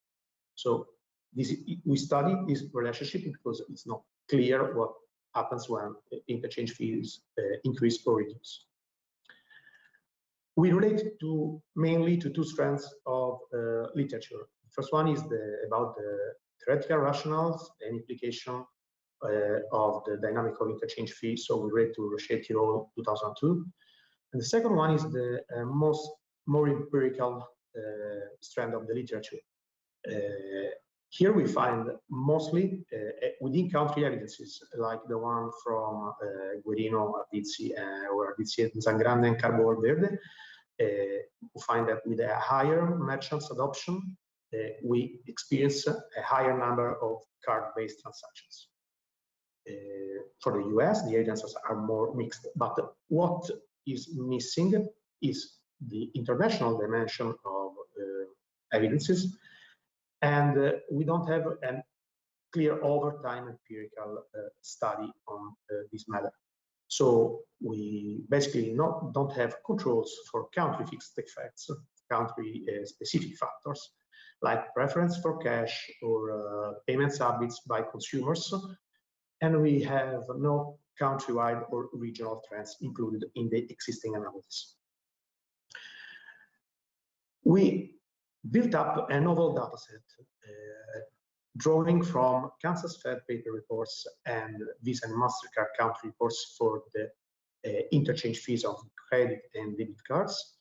And we draw again from Kansas Fed and ECB or BIS for the number of card payments per capita in the different countries we include into the analysis. And then we have some macroeconomics control. We end up with a pretty balanced panel of around 50 countries from 2010 to 2020, but the analysis starts at 2019. In this figure, we can see the number of card payments per capita in the European Union, which is the region where the interchange fee regulation applies. In 2010, we had a large variability between among countries belonging to the European Union. We have more than 200 card transactions per capita for Sweden and less than 50 for Italy, as an example. The dashed line is the average for the European Union, while the solid line is the average number of card payments per capita in the other countries taken into account into the analysis. We can see that while in the European Union we had few card payments on average, about 80 per capita per year, there were about 100 for the extra-Euro EU countries. The picture is completely reversed in 2019. the number of car payments per capita in the European Union are more than those for extra-European Union countries. The variability inside the European Union is still wide. We have about 350 for Denmark, Finland, Sweden, and still about 50 for Italy. One may argue that these dynamics depend from those of economic conditions and the economic outlook. Actually, looking at this picture, we can see that the higher level of GDP correspond to a higher level of transactions per capita. This picture refers to 2009. What it doesn't tell, what the GDP doesn't tell, is the dynamic of this the dynamic relationship between these variables. If we look at growth in car payments and the GDP, both per capita, we have that there is no clear-cut relationship between the variation of GDP per capita and that of transactions per capita. So GDP has to be taken into account, but doesn't tell the whole story. Now, the econometric analysis. So what we do, we study the role of interchange fees in explaining the dynamics of car payments across countries and over a decade. We do this by taking advantage of the huge drop in interchange fees occurred after the implementation of the interchange fee regulation in 2015, and the significant heterogeneity both in economic condition and payment habits and card usage in a large sample of about 50 countries. The economic metric approach we employ is a panel estimation in the first part of the analysis and the diff-in-diff analysis in the second part.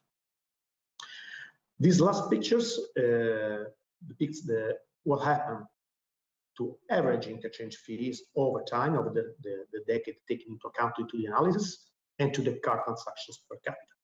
While to a huge drop in the average interchange fee in the European Union corresponds an increase of the steepness of the dynamic of card transactions, this doesn't hold for the non-European Union countries. We have a small reduction in interchange fees, and the dynamic of card transactions is more or less the same recorded before 2015, which is the moment the interchange fee regulation was applied.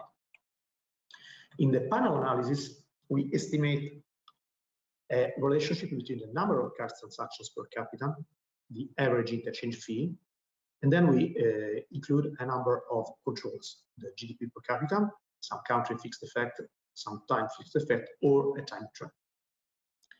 Our identification strategy relies in the inclusion of this bunch of fixed effects, because country and time fixed effects can control for country-specific or time varying observable and unobservable factors, which could disturb the estimation of the relationship between the dynamic of the card transactions and the level of interchange fees. Looking at the formula, this setup ensures a robust estimation of the beta 1 coefficient. These are our first results. We find a negative and significant relationship between the average interchange fee and both the level of transactions per capita and the growth rate of transactions per capita. Quantitatively, we find that a 10 basis point reduction in the interchange fee is associated to an increase in the number of per capita card-based transactions by about 3.6%, and to a stronger growth of this aggregate by about 0.6%.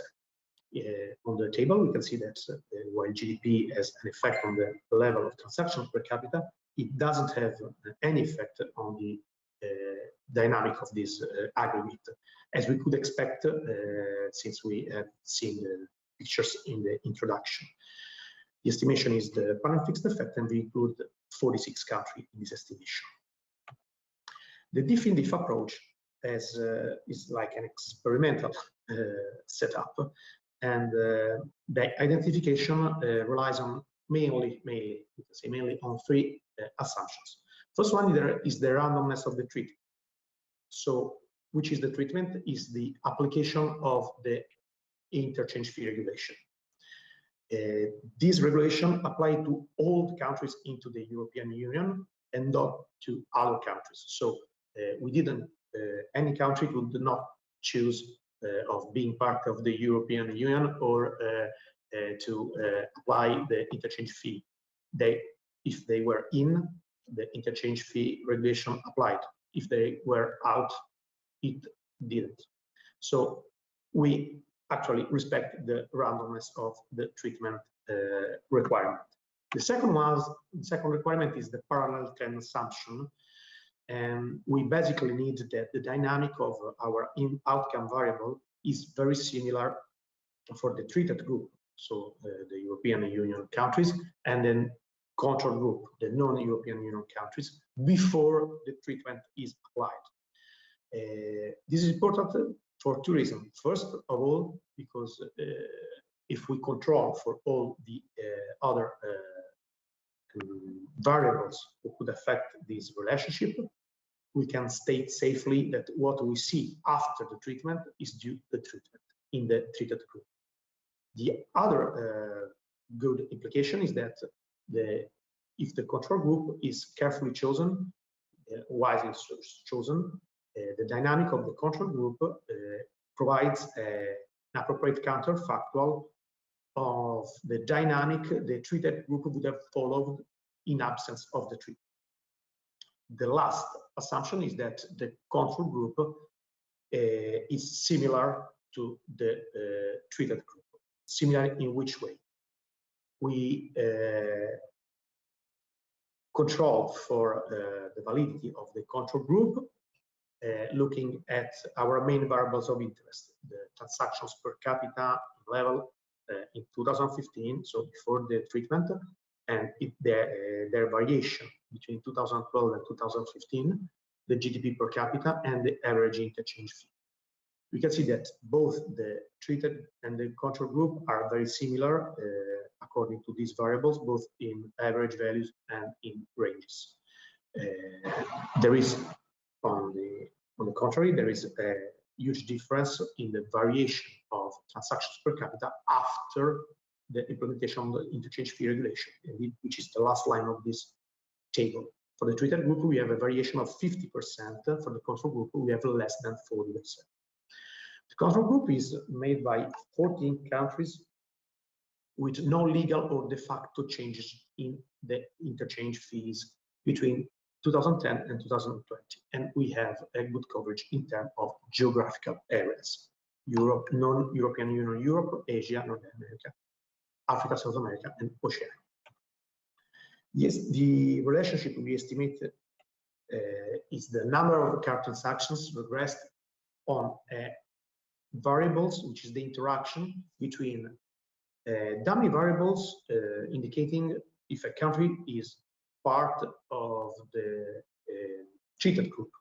So if it's an European Union country, and a step dummy taking value 1 after the implementation of the interchange fee regulation.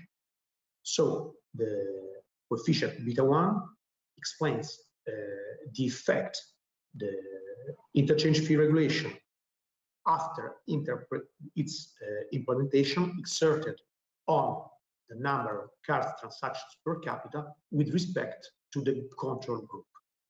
So, which is the group who was not treated, where there were no legal or de facto variation in the interchange fees. We still have, as above, the controls for GDP per capita, country and time fixed effect, or a linear time trend.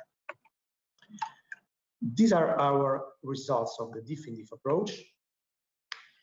On the first and the third column, sorry for the numbers, so column 2 and column 6, we find that after the interchange fee introduction in the countries belonging to the European Union, there was an increase of per capita card payments of about 30% in level and 4% in growth rate between the period covered by the analysis and after the treatment, so 2006 to 2019.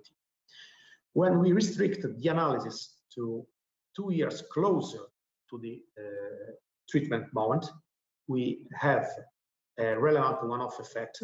So we have a 19% increase in the level of transactions per capita and even a stronger effect on the growth rate of transactions per capita. So sticking closer to the treatment period, the moment the interchange fee regulation was applied, we found very strong effects both in level and in growth rates. The last analysis we performed in the paper is a sensitivity analysis around the cap set by the interchange fee regulation. We asked whether the diffusion of card payments can benefit further by new reductions of the interchange fees. We employ a local non-parametric estimation around the thresholds set by the interchange fee regulation, and the results recommend to be careful because we find that with further reduction in the interchange fee, there is a reduction in transactions per capita. Why this may happen? If you remember, one of the two channels at play at the beginning, I presented at the beginning of the presentation, is the one that, according to which the loss of revenues of the issuing banks due to a reduction in the interchange fees may be compensated with a higher card fees. So this loss of profit is shifted to the cardholders. Therefore, the cardholders would find it less convenient to use card to pay, and then the usage can be lower. One thing I think it's important to underline is that providing a service imposing a too low fee for a service may also raise potential barriers for incumbents, for new players who would like to join, to enter the market, or maybe a disincentive for innovating for the player already in the market. So let me go to the conclusions. Maybe I rush a bit, but I'm trying to stick to the time slot. We find a negative and significant relationship between the level of interchange fees and the number and the growth rate of card transactions per capita on average. We can quantify this effect saying that a 10 basis point reduction in the interchange fee is associated with an increase of about 3.6% in the level of transactions made by cards, debit and credit cards, and at 0.6% of the growth rate. And with the diff experimental approach, we see that after the implementation, we witnessed a strong and relevant one-off effect of the regulation in the level and the growth rate of the number of card payments per capita, and also a propagation effect in the remaining years covered by the analysis. Our last finding is that containing interchange fees can foster the diffusion of card payments, but to be careful to push that level too close to zero, because we make certain intended effect with shifting cost on users and induce less usage by cardholders. And also we have to keep an eye on the sustainability of the service and the competition in the market and the barrier to the entrance and the ecological developments. I will skip the research agenda. Thanks very much, Gabriele. Wonderful presentation. I'd like to ask Scott Shue now to provide the discussion for those two papers. Thank you. All right, thank you. Jamie, nice hat. I like that. I could use one. So I've got a few minutes here to give some pithy comments as instructed by Jamie about these two very interesting papers. I'm going to discuss the second one first, if you don't mind, really quickly. But just say to start off that I really like both of the papers because they are shining lights on sort of a dark part of the economy and the payment system, which is the charging of interchange fees and what their effects are on the economy and on the payment system. And a lot of times those effects are not things that certain parties want revealed. So I like both papers because they're shining lights on the darkness. On Gabrielle's paper, I think it's very thought-provoking, and it's obviously an important question. It's a terrific effort to collect this rich data on an interchange across countries that I wasn't even aware of. I know it's hard to get interchange fees, and Kansas City Fed and FAMICO are to be commended for doing that for us. And I really like the cross-country analysis because a lot of times cross-country you can identify things that you can't within country. Of course, the challenge of cross-country is that there's tons of heterogeneity across countries, and that's very hard to control for, particularly in the realm of payment economics. I think the basic idea of the paper is to show that that there's something like the intuitive price and quantity trade-off here between the use of card payments and the cost of card payments in some sense. I think one thing that's really missing for me at the highest level is sort of the intuition about how that simple supply and demand thing works, and I know that that's really hard in a payment card system because the economics are not the same as a typical market for widgets. But it's a market that consumers don't really understand what those fees are, except for maybe high-income consumers who know they get rewards but aren't really aware of what the first paper told us. And merchants know a bit more, but there's in the research I've done suggests that they don't know fully everything they need to know about the pricing and such of the fees. So I think what's missing for me is to start is kind of a simple economic intuition of how a change or a decline in the interchange fee should result in a higher quantity of payment of card payments. I think the overall model for me has a little bit of some challenges in terms of its specification. So I'm a macroeconomist who likes structural models, and especially when applied to time series. I'll admit that I'm not a big fan of the diff and diff. And as far as it goes, identifying the average the average effect in the two samples, you can't really argue with the regressions, but we can ask whether or not the simple regression framework that's presented is likely to have controlled for everything that needs to be controlled for in order to identify that price effect of the fee.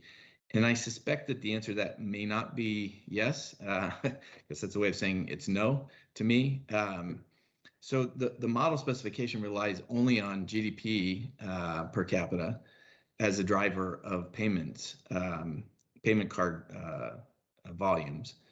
And there's so much heterogeneity in that, even within a country, about the transformation of payments. And the picture that he showed of 2010 and 2019 is a really good example of that. Yes, of course, everything went up. And yes, the averages flipped a little bit. Not clear if it's statistically significant, but there was a flip. But there was a lot of transformation of payments going on at the consumer level, at the merchant level, and such within each country. And I don't know whether or not that specification can really control enough for those things to help us be confident that that price effect that he picked up is really what's going on. The other thing that I would say about this paper that's interesting related to the first is that the cross-section correlation of the interchange fees with the income per capita is interesting, but maybe not fully developed enough. And I wonder to what extent that is, in fact, just a consequence of the fact that higher income people are more likely to adopt credit cards, I think, in most countries, and more likely to get rewards, and that there's something about that heterogeneity within the use of the cards that's driving that correlation in addition to just the overall GDP effect.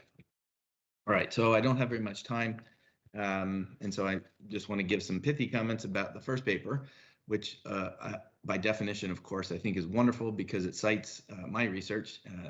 But beyond that, I would say a quick anecdote about the paper that they based, or that they're extending in this research. It was a paper that I did with Joanna and Oz some years ago that basically showed the same result, that that the credit card system and all the payments that are associated with them, not payments literally payment, but flows of money between agents as a result of the card system, basically found the same result. And when we were first quoted in the newspapers about that result, there was a surprisingly uniform response between both the Wall Street Journal and the New York Times readers, who were basically indifferent to this fact that that there was this regressive nature to the card networks or card structure. And I think what Congresswoman Ocasio-Cortez would say today is, 10 years later, why in the United States do we still have interchange fees? And I like the fact that the authors took the chance to suggest some changes or ways to address this problem 10 or 11 years later. But I wonder, just as sort of at a higher level, does the evidence in this paper seem more convincing to policymakers, or seem more convincing even to the economists that doubted our earlier results? And I think in that regard, the evidence maybe is a little bit mixed. On the one hand, this paper definitely has more detailed data at the individual level, which is terrific and wonderful. But on the other hand, it narrows the analysis by excluding some parts of consumer welfare and social welfare that I think are important in making the overall determination about whether the interchange fee regressiveness is a policy issue that we should address. And I have to say, unfortunately, it still suffers from the same critiques that we got in the earlier paper, which are that if the high and low income consumers shop at different places, this result goes away altogether. And we really don't know, we can vary the average pass-through, but we really don't know what's going on at each individual transaction level in terms of pass-through. And so I think we're still quite a ways away from having the ideal data set that we need to really settle these questions. But the authors have really done a terrific job of compiling much better data than we used in the earlier research. I would like to see if they could in some way quantify how much different their regressiveness result is relative to the earlier research. I think that would help readers. That's probably a tad over 7 minutes and not pithy enough, so I'll stop.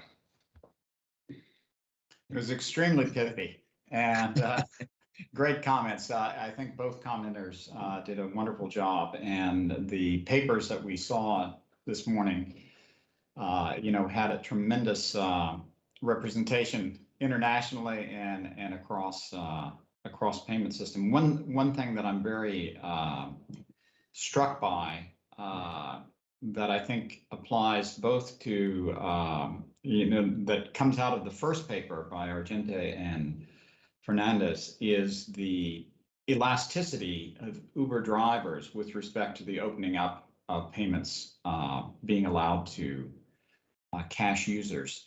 And I assume that elasticity would be true just as well if there were only cash being used and then allowance for credit card users.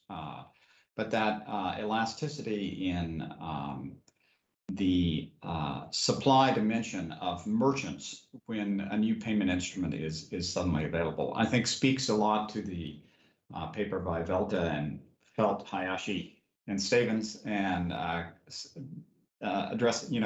touches on a point that you made, Scott, that one of the questions that is very difficult to address using the data we have now is how much is there a supply response to the presence of, say, credit cards as a payment method. And if there is a large supply response, then that again is another issue that might offset some of the regressivity that is measured in these papers. But it was an excellent first session. We don't want to overtax anyone right now. So we're scheduled for a 15-minute break now. I know we'd all like to have a little bit more conversation about the papers. There's a lot of ideas, but given our virtual setup, it may be best for everyone to take a break. And I'll turn it over to Matti. If you would give us the marching orders on the exact break, but I think we're going to reconvene at 25 after the hour. Okay, so I know if I'm online now. So indeed, we are scheduled to continue in 25 past 5 finish time. So that means in 12 minutes from now, if I'm right, more or less. We have there in the agenda after the sessions the kind of the flexibility time for having informal discussions, but I think we'll keep the schedule as originally planned if we can now. So let's have a break of 12 minutes and continue at 25 past 5.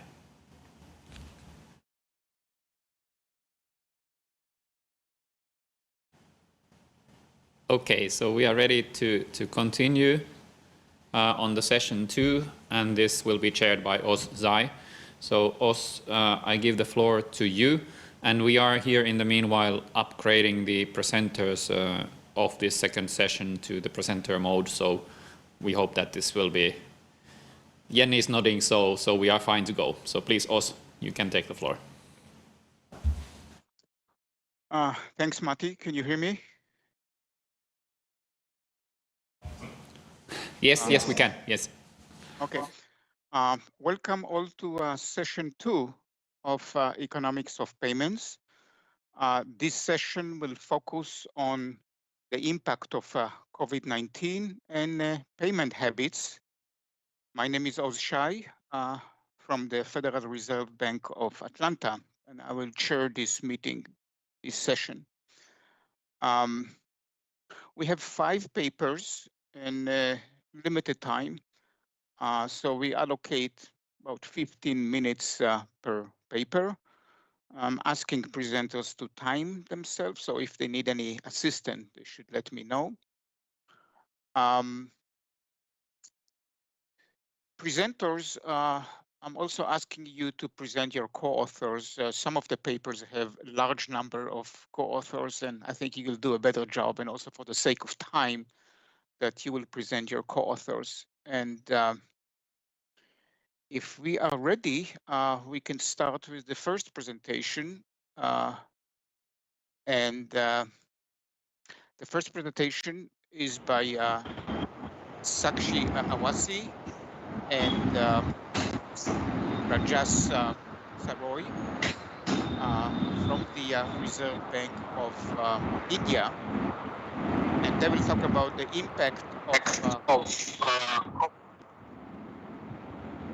background noise. Somebody should be.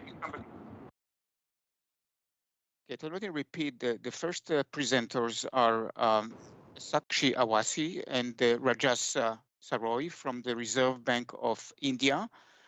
And they will talk about the impact of COVID-19 on digital payment habits of Indian households. So Sakshi, the floor is yours. Thank you, Dr. Zai, for the introduction. I hope I'm audible.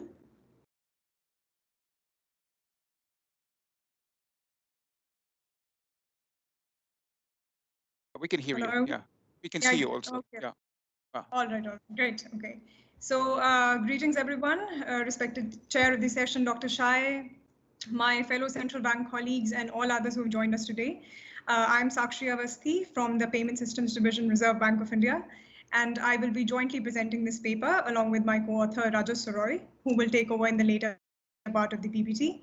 Our other co-authors include Naveen Singh and Sonali Adki and Sarathan. So let's begin.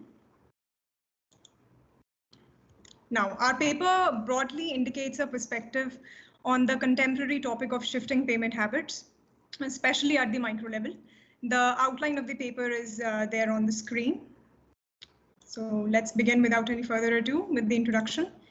Now, central banking innovation has been at the core of central banking. Digital revolution has been at the core of central banking innovation, especially in the last 2 decades. There is sufficient anecdotal evidence of the pandemic ushering in a wave of digitization in order to adapt and survive in the new normal. So the payments ecosystem has been no exception in this regard. As a containment response to the surge in corona infections, the government of India had imposed a 68-day lockdown in the country.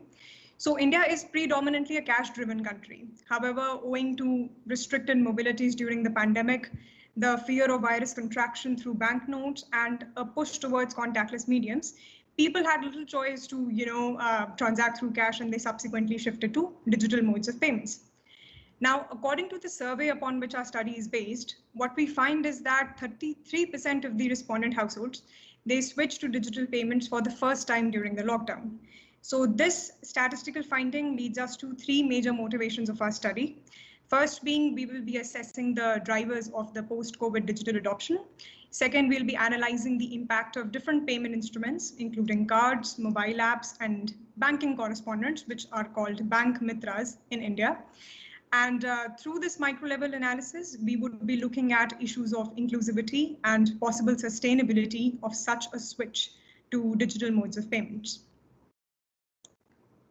But before we do all that, we'll be having a brief overview of the India's payment systems. So we'll first start with the trends in digital payments volume and values in India since 2016. As you all can see, since the lockdown was imposed from April 2020, the levels of digital payments, they had substantially dropped, perhaps as a result of complete standstill in economic activity. But as the unlocking phase began in July 2020, these figures, they started to rebound, and they even surpassed their pre-pandemic figures. And since then, what we observe is that they have broadly maintained their sequential momentum. Next, we move on to the regulatory timeline. So this chart, it chronologically lays down the policy initiatives that have been undertaken by the Reserve Bank of India and the Government of India to nurture a robust, seamless, and efficient payments ecosystem in the country. Moving on to the review of the literature. The conventional wisdom of the pre-pandemic literature, it holds that a person who is relatively well off, more educated, and on the younger side is more likely to undertake digital payments. Other drivers of this digital adoption that have been already explored in the literature, they include levels of awareness and financial literacy, access to smartphones, proximity to bank branches, and eligibility to government subsidies or transfers. So some of the influential papers, they have been listed here in the slide. So in the post-pandemic era, however, what we find is that there are very few number of studies that have looked into such digital adoption at the ground level. And through our study, we hope to fill this gap. Now let's move on to data and methodology. So what we have done is we have drawn our insights from a post-lockdown pan-India household level survey that was conducted by PRIZE and NPCI. These are 2 entities. And these had more than 5,000 respondent households, and they span around 25 states of the country. So the rural-urban split of the sample is given in the table below. And as can be seen, the sample set is quite diverse, and it is reflective of an average Indian household, if I may. And a respondent in our sample is the member who is undertaking most of the financial decisions for the household. And all the variables that we are considering here are categorical. Now, the dependent variable that we have is given by the question, did you start using any digital payments for the first time after the lockdown? So this is naturally coded as 1 if yes, and 0 if otherwise. However, as a note, we understand that there might be 2 types of people that may have replied no to this question. Now, the first category would be digital novices who did not undertake digital payments during the lockdown. And second category can be digital natives who were perhaps already on board such platform and did not undertake digital transactions for the first time. So to control for this, we use the awareness variable, which we'll be discussing later on in the results section of our presentation. And we observed that people with high awareness, they were perhaps already using digital payments. So as a result of this peculiarity as well, we focus our attention mostly to positively signed coefficients. Moreover, in the study, as can be seen from the chart, we construe digital payments transactions as the ones that are undertaken through third-party mobile apps. These could be Paytm, Amazon Pay, Google Pay, Unified Payments Interface, which is UPI. Now, UPI is a person-to-person retail payment mode through a unique UPI ID, which is linked to the bank account. So it allows for instantaneous online payments through mobile numbers as well as QR codes. Then we have debit and credit cards, and then the bank's own mobile apps. So these are the four major modes that we are considering when we say that a household has undertaken digital payments. Now, the composition of the sample is given as such. We find that most respondents in the sample, they are in the middle age category. They are males. They have acquired matriculation education, that is up till 10th grade, and majority have access to smartphones. More than half of the respondents, they are beneficiaries of different government welfare schemes that provide subsidies through the direct benefit transfer medium. Now, DBT in India, it is a medium that directly credits the subsidy amount to the bank account of the beneficiary. So there is no actual cash payout which is involved here. Moving on, we have 3/4, they have access to debit cards, and more than half of the respondents, they have access to a banking agent, as I mentioned before in the slide as well. So these agents, they go by the name of Bank Mitra. Now, Mitra in Hindi, it means a friend. So, and that's why this Bank Mitra, it acts as a business correspondent or an agent on behalf of the bank that provides banking services like withdrawals, payments, etc., especially in underserved areas. Moving on to methodology. Now we see that given the dichotomy of our outcome variable, we apply logistic regression modeling to determine the factors that are shaping this post-pandemic digital adoption. So the regresses here include, we have categorized them into 6 major categories. One is the demographics or socioeconomic characteristics like income, age, and education.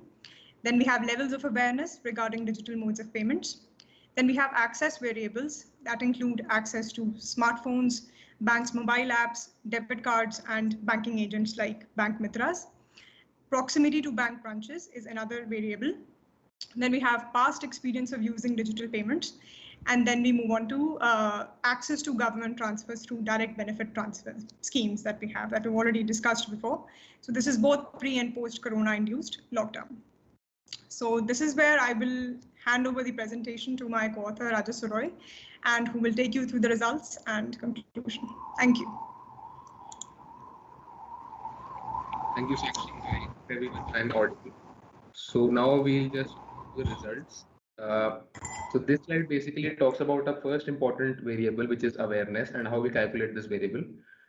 We calculated it on a 4-point scale, with 0 for I have not. So basically the respondents were asked about their level of awareness about 4 different types of payment instruments. So 0 corresponds to we have not heard about this, and 3 is that we know how to use this and we use it regularly. And so now we calculate the awareness score for each respondent as the maximum of the awareness score for each of these 4 categories. Quickly, I'll explain what these 4 payment systems are. Sakshi has already explained the UPI.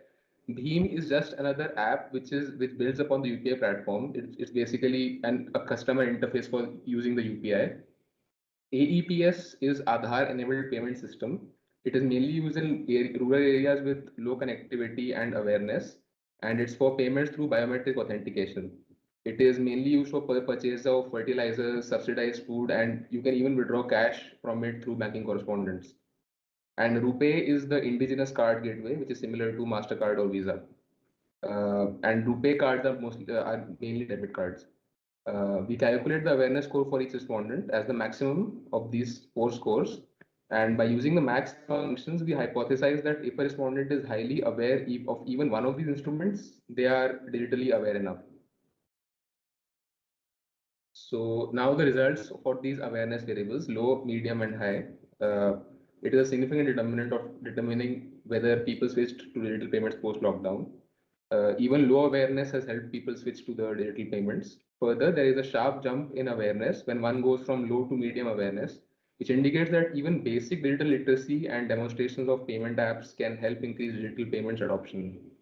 And on the next slide, we'll see not only does awareness have a standalone effect, it also impacts other access variables and enhances their effect in terms of adoption of digital payments. So in these four graphs, we see that so in the top two charts, we see the marginal effect of access to these four enablers, which are debit cards, ownership of smartphone, using a bank's mobile app, and access to a bank mitra or bank correspondent. In the top two charts, we see the impact of the access to these four enablers on profitability or on the probability to switch to digital payments post-lockdown at varying levels of awareness. We see that as awareness increases, people are able to better use their smartphones and debit cards for digital payments. The two lower charts measure the same, but at different levels of formal educational attainment, which ranges from 1 for illiterate and going up to 4 for having a graduate degree and above. From the y-axis in the top two charts, we can see that the impact on this probability is much higher for smartphones and debit cards compared to Bank Mitra and mobile banking apps. And comparing between awareness and education, the top two charts to the bottom two charts, we see that the probability of switching to digital was impacted more by basic awareness than through just formal education. So this maybe indicates that digital literacy can translate to adoption of digital payments even among communities with low formal educational attainment. Next, so this is just a summary of what I've already discussed. The last point, with respect to the bank mitra or banking correspondent, which provides the last mile connectivity to the bank, we find that similar to the bank mitra, even a digitally aware member of the same family can be an enabler in changing to digital payments and increasing adoption. We ran a separate regression model with an exploratory variable that someone in the family other than the respondent uses digital payments. And we find that this also enabled a switch to digital payments post-lockdown. So either the family member enables others or does payments on behalf of the other members in a manner which is similar to the banking correspondent. Next, we move to direct benefit transfers. These are subsidy payments which are routed through the beneficiary accounts under various schemes for pandemic relief and even otherwise. Even before the pandemic, we were having repeated transfers in India under various government schemes. We find that this is an important variable determining the switch, but only in those respondents who received such payments both pre and post lockdown, as indicated by the interaction term. So these may be the most economically backwards households of the country who depend on government cash transfers for basic survival. During the lockdown, they would have had to learn to use digital payment modes in order to access their entitlements for even basic purchases. Then the questionnaire also asks whether the respondent tried to use digital payments earlier, but then they decided not to continue with it because of various different reasons. These reasons include poor interface, difficulty in usage, poor merchant acceptance, and higher transaction failure rates. So such people actually switched back to digital payments during the lockdown. Interestingly, this variable has the highest marginal effect for the probability to switch to digital after lockdown, indicating that such respondents already had some level of affinity for digital payments and could adopt more easily. The next variable, so now we come to the demographic characteristics. These are mostly control variables for regression. Education has a positive and significant impact on the dependent variable, and so does age. The model indicates that with increasing age, there is higher chance of changing to digital post-lockdown, and it indicates higher adoption by middle-aged respondents during the lockdown. The younger ones were probably already on board digital payments, which is why they did not change. Gender does not come out to be statistically significant in our model, probably because women are underrepresented in the sample. Also, here I would like to point out that besides this, our results may also suffer from omission of other controls like health and geographical location, but we were constrained by a data set which has been sourced from a third party. Then I have. Okay, so these are some robustness checks that we had done for our results. I'll skip these and come to the conclusion. Our main result is that digital literacy and awareness matters the most in influencing the likelihood to shift to digital. Awareness also complements enablers of digital payments like debit cards and smartphones for availing financial services. Banking personnel and digitally enabled family members both escalate adoption. However, a few of our results cast doubts over the sustainability or permanence of this shift to digital, which we have witnessed post the lockdown in India. First, we see that adoption by the middle-aged population may have been not because they witnessed the benefits of digital payments, but because of lack of alternatives to access and use cash. Whether the habit of paying with cash of this age group has changed, we don't know yet. Next, those who were dependent on direct benefit transfers or DBT since long may have only switched as a matter of survival, not because they find significant advantages of digital payments over cash. Lastly, those who had quit using digital payments in the past or the so-called disillusioned adopted them again. If the underlying issues that they faced with digital payments, such as acceptance, failure rate, connectivity issues, were not addressed during the lockdown, these people may move back to cash as soon as things normalize. So this remains a topic of future research. With this, I would like to conclude. Thank you. We would like to extend our gratitude to the Bank of Finland and the Economics of Payments Conference Committee for organizing this and giving us the opportunity. We now invite your questions and comments. Oh, thank you very much, Sakshi and Rajas, for fascinating results. I'd like to remind the audience that the papers are posted on the Bank of Finland website. So the idea of this short presentation is just to open the field or to make you aware of results that are available in papers. We stay with the same topic, but we move to a different continent. So Michal Polasik from Nicholas Copernicus University will present the next paper, switching from cash to cashless payments during the COVID-19 pandemic and beyond. Michal, please present your co-authors and the floor is yours. Good morning, ladies and gentlemen. Professor Shea, thank you for inviting us for the presentation at Economics of Payments conference. Where we perform our study in international cooperation with Tomasz Wiśniewski from Open University, UK, Andrea Moro from Cranfield University, UK, and with colleague Radek Kotkowski from Narodowy Bank Polski, the National Bank of Poland. I was responsible for the survey process and empirical data mostly, and our study is devoted to the switching from cash to cashless payment during COVID pandemic and beyond. So in fact, we are in the similar topic as previous presentation. I will start shortly from the motivations and data and methodology. So first, the crisis often leads to increase of money demand. And the COVID pandemic also should have similar effect. However, in that case, we have a situation that transactional use of cash usage may have been impacted by World Trade Organization recommendation to wash hands after contacting a nose coin, and media reports encouraging to use cashless payment or even contactless payment technology. So it's we wanted to verify, look to the potential contradictory impacts of that two effects of COVID pandemic, and we assume that three potential most important factors are: first, fees due COVID pandemic towards payment instruments. But then anonymity preference other barriers like shadow economics and pre-existing payment and non-payment habits.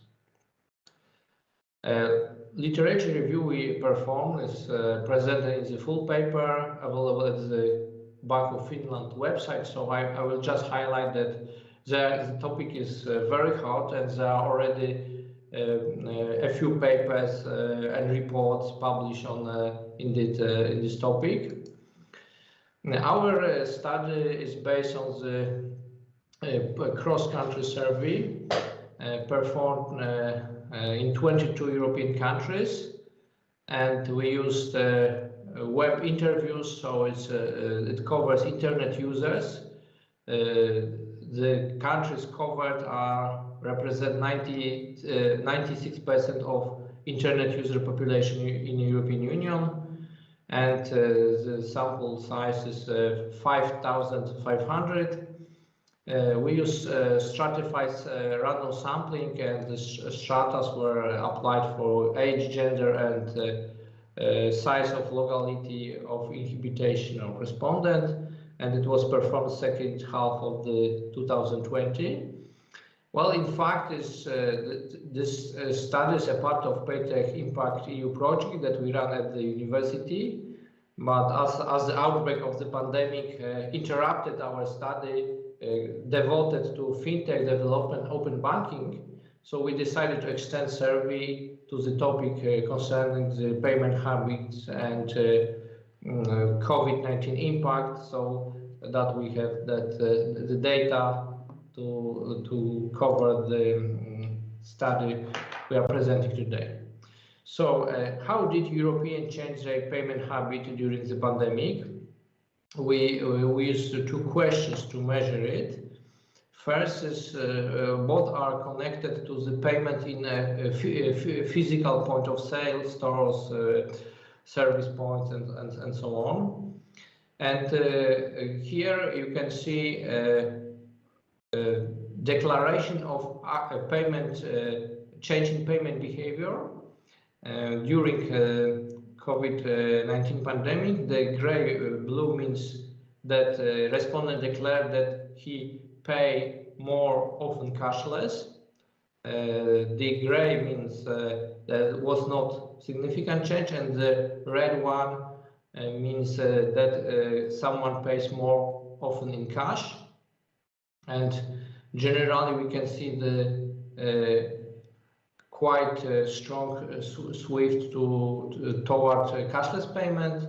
Leaders were respondents from United Kingdom, Belgium, Ireland, and Portugal. And in use of more often cash, this was more in minority. However, like in Germany or Italy, they were above 10% of respondents. And the second question, our intention to use more cashless payment after the pandemic is over. So it's a hypothetical scenario. We did not specify the time horizon for the end of pandemic, and we just wanted to measure intention and the way they perceive this change. Because if they perceive it as a temporary change and just want to come back to cash, or maybe they perceive at the moment of pandemic, of course, this change may be long-lasting. And we see that generally leaders that agree that they will use more cashless after the pandemic is over are more or less the same. But still, there are 3 countries where more respondents declare they will not pay more cashless afterwards than these who are declaring that intention to more cashless payment. There are Germany, Sweden, and Austria. And we decided to use a standard logic model to analyze the 2 variables. We have recalculated 2 dummy variables. that cashless switch means that the respondent declared that during the pandemic he paid more in more cashless, and cashless intention means the same, but for the future intention. If we look at the other variables, we can distinct three variables that are key for the conclusions. First is net fear of cash. We measure, we construct it as a difference into questionnaire items, two questions. So we have one question, I'm afraid of contracting COVID-19 use of cash in physical store. It is from 1 to 5% in Likert scale, points in Likert scale. And another question is the same, afraid, but towards cashless payment, because some respondents, and in fact it was the case, they afraid more of cashless payment, like they don't want to touch a PIN pad and put a PIN code and so on. So the positive value of that net fear of cash means they afraid more use cash than cashless, and negative value means they afraid more cashless payment. And these the two variables, change in habits related to physical contact and online habits, they were built through the procedure of principal component analysis from the set of scenarios, declaration like I will work more remotely, or I will meet people online more frequently, or less traveling abroad, and they wanted to measure general change in habits and respondents' life caused by the pandemic. And we also applied a set of control variables from demographics to perception of cashless payments instruments and experience use of digital payments. The general names are more or less self-explaining, and all the constructs, all the factor using the study passed the standard statistical measure test we applied. And maybe the averages of the dependent variables, 47% of respondents declare switch to cashless, more often cashless payment during pandemic, and 41 intention to do so afterwards. So results. First, the model for switching during the pandemic to cashless payments. We confirm that net fear of cash has significant and positive impact of propensity to change to cashless payment, and the same change in non-payment habits of respondents. Then some demographic characters play a role, like for example, women were more keen to change their habits, and the older consumer as well.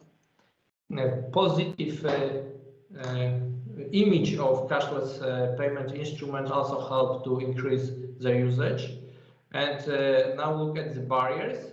So anonymity preferences is a significant barriers that decrease likelihood to change payment habit, and also living in a country with higher shadow economy level is decreasing. It seems to be a barrier for change. And now let's look at the intention of paying more cashless after the pandemic is over. The key variables, net fear of cash, they work significantly positively the same way. Most of demographic and factors, and this related to payment instrument, payment services as well. What is changing? The anonymity perform as a significant barrier. However, shadow economy, no. In long term, it seems, from the point of view of intention, was not significant barriers to change behavior. So now let's just have a short look at the distribution of probability and marginal effects. We have these tricky variables: net fear of cash, change in habits, this physical contact and online. And this is cashless switch, and intention is below. And what I wanted to highlight, that the impact of the, for example, this variable like fear is very strong, because if you look at the extreme situation, like if we have person that, and we have here the different state of the variables with the all other variables kept ceteris paribus at the average level. So if the person afraid more cashless payment than cash, so its probability to change to switch to cashless is 27%. But if this fear of cash compared to cashless is on another extreme, is very high, the probability of switch is 66%. So it's very high. The impact of that is in fact very strong. So let's come to the summary and conclusions. First, we shown that the fear associated with use of payment instrument has impact on the payment behavior. And it's not only towards cash, but we showed also the fees again towards cashless can work the same way. And this fee can, in the future situation, we can imagine some fears connected with cyber attacks and so on. So it can act from opposite direction. And it's the impact of the influence of these factors can be very, very strong.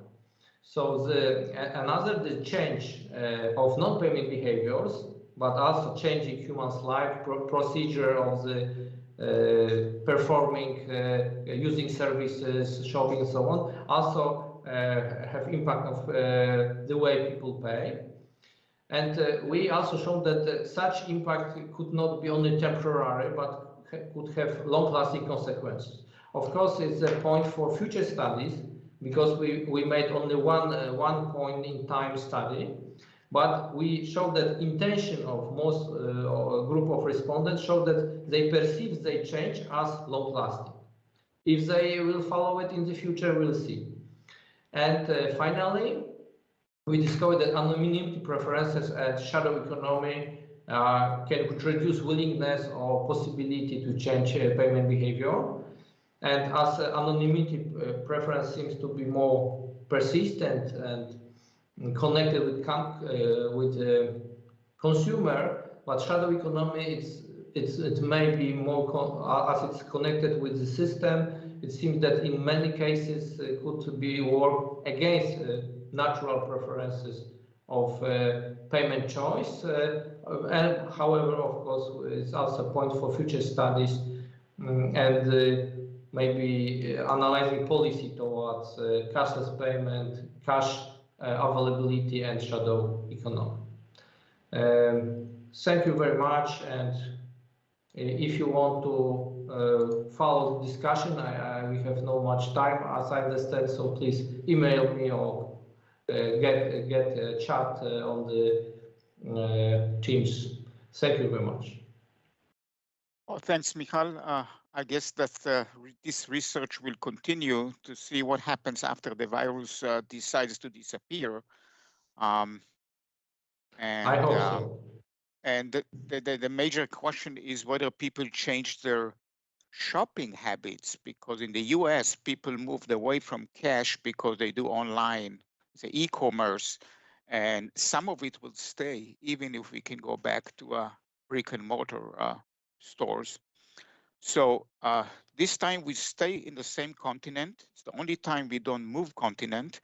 And Helmut Stieg from the Central Bank of Austria will talk about changing habits. And the paper is The Convenience of Electronic Payments and Consumer Cash Demand, Causal causal evidence from staggered introduction of contactless debit cards. So Helmut, the floor is yours. Please introduce your co-authors. Thanks a lot, Oz. It's a great pleasure to be here and to present this work, which is a joint work with Martin Braun, Nicole Henschel, and Hannes Mettler from the University of St. Gallen. What are we doing? I changed the slides, but I do not see a reaction. Okay. Maybe I do with the mouse. Yeah, it works with the mouse.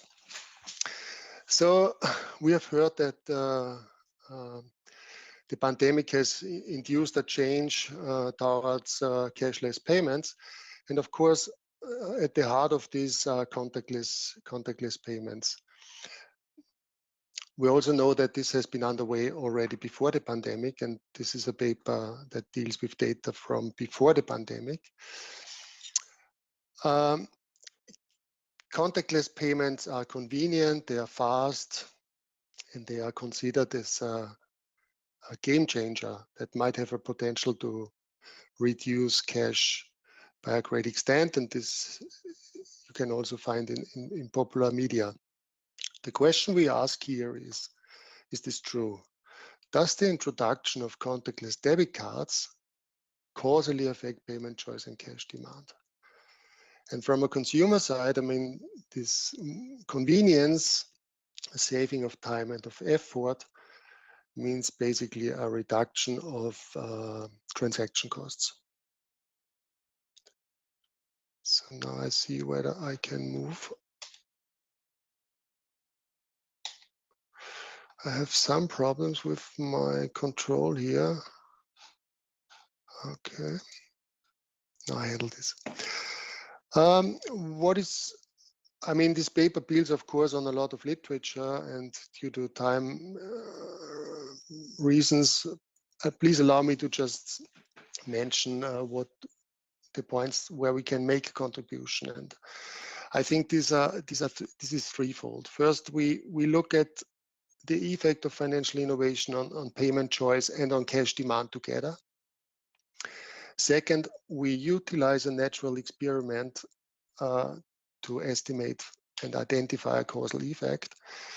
And thirdly, we measure consumer choice using quite detailed administrative data, which helps to overcome some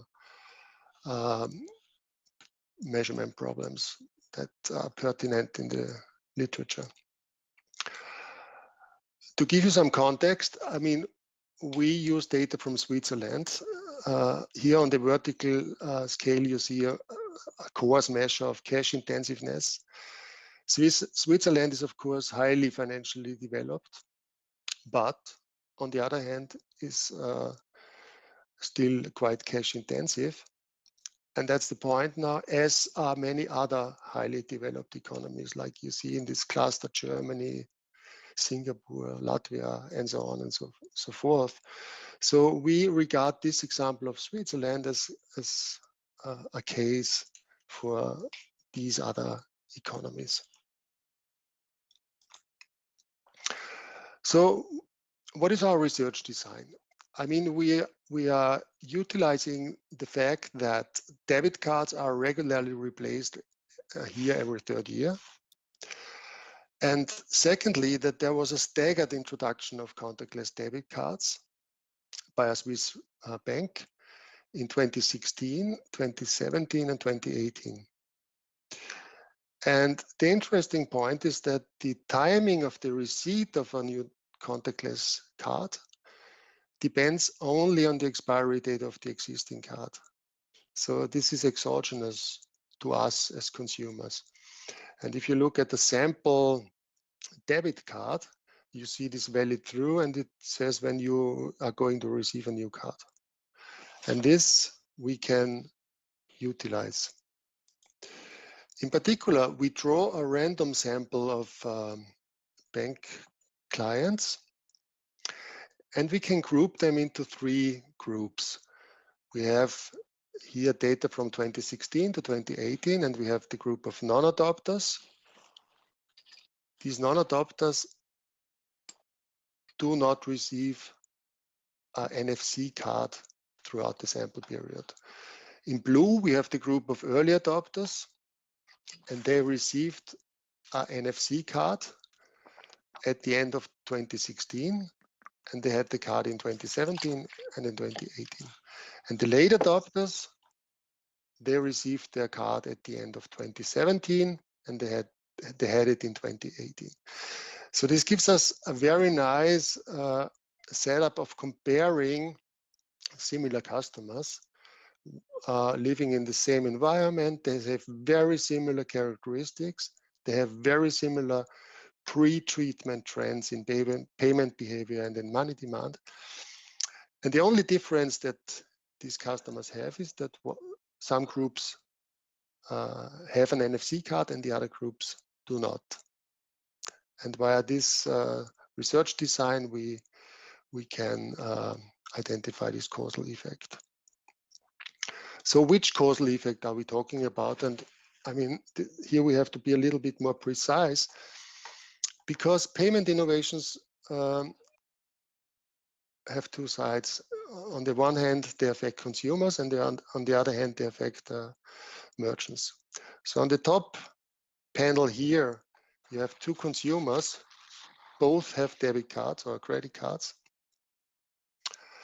And you have merchants. Some merchants do not accept cards. And then we see a switch with the financial innovation to the bottom panel, where you see that the merchants also adjust behavior in response to this new financial innovation. So some merchants might start accepting cards, whereas they did not accept the cards before. Now what we do is we compare these two consumer guys on the bottom. One has an NFC card and the other one does not have. But we keep the merchant's infrastructure, we hold the merchant infrastructure constant. This means if we control for this merchant infrastructure, we do not account for the change that might have occurred because of the financial innovation. So this means we are not measuring the overall impact of the contactless technology, but rather the effect of being able to tap and go rather than to insert a PIN. So we are measuring this increased convenience effect. That's important to understand in our results. The data, we have a random sample, strictly anonymized, of retail clients from a bank. And we have very nice transaction information from 2015 to 2018 about cash withdrawals, the amount spent with debit card, credit card, and the number of POS debit card transactions. So this gives us a rather precise measures of the use of cash and of cards and of cash demand for quite a period of time.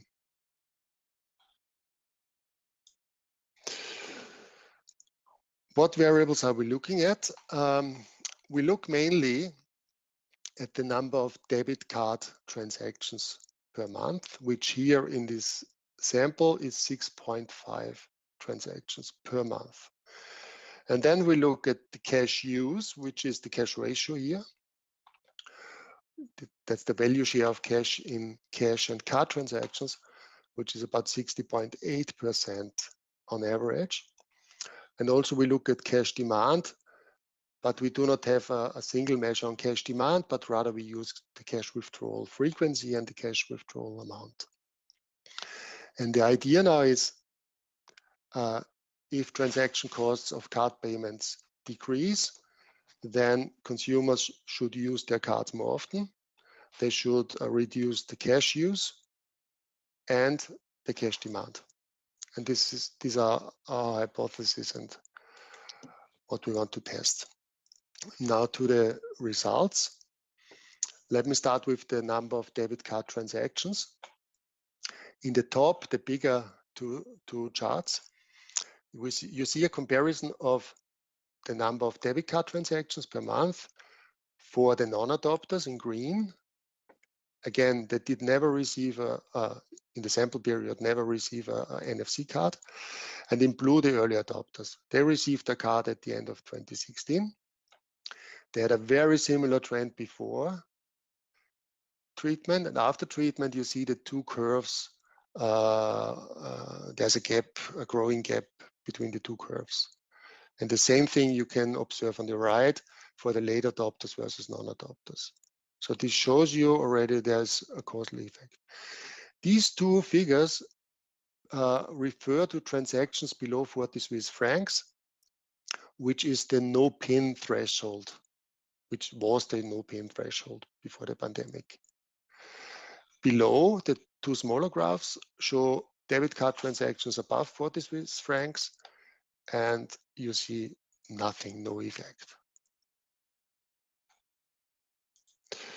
So we can estimate now a model, but I do not show you the results. The point is we find a very significant and strong treatment effect. So people use their debit cards more often after they receive a contactless card. And the bulk of the increase comes from transactions below 40 Swiss francs. Now, what about the cash ratio? Here again, a comparison of the three groups. In green, the non-adopters. Please note the non-adopters, for the non-adopters, the cash ratio is decreasing, and it's decreasing even without NFC cards. And you see the early adopters in blue. The two curves diverge a little bit. The gap widens. And also for the on the right, for the non-adopters versus the late adopters. If we estimate this, we do not find, we find a negative effect, but it's insignificant. And also for the cash demand, which I do not show you, we do not find a significant effect. So on average, cash ratio, the cash ratio and the cash demand is not affected by NFC cards. Now we have two sets of results. First, debit card transactions increase, the number of card transactions increases, but this has no effect on the cash ratio. How can we reconcile these two? Well, these two results. Well, I mean the increase is significant and it's quite strong, but given the overall number of cash transactions an average Swiss consumer makes, the increase is marginal. And given the overall amount of spending of an average Swiss consumer, this has no impact on the cash ratio. So this is how one can rationalize the results. Finally, we also looked at some heterogeneities in the treatment effects. And the first thing we wanted to look at is, do clients who used to only use cash before NFC was introduced react differently than people who are consumers who use their cards already before? And the answer is cash-only clients do not react. They do not change behavior.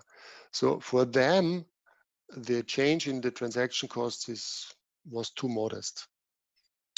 Now, this might have been different with the COVID pandemic, because the COVID pandemic might have been such a bigger change in transaction costs. And we also looked at age times location, age and location, and we find, of course, that younger consumers react stronger. They use cards much more often. Older consumers show a more muted response. And in terms of the effect on the cash ratio, we find a strong effect for young and urban clients, but only for those young and urban clients. So let me conclude. I mean, this was an overview of the paper. This increased convenience of contactless cards do cause a substantial change in the number of card payments. but have little impact on cash demand. And we discuss why this might be. We discuss this in the paper in more detail. And secondly, contactless cards do cause a divergence in payment behavior across consumers. So some consumers, like cash-only consumers, they do not react, and card-intensive consumers might use these new technologies even more often. Thanks a lot for your attention.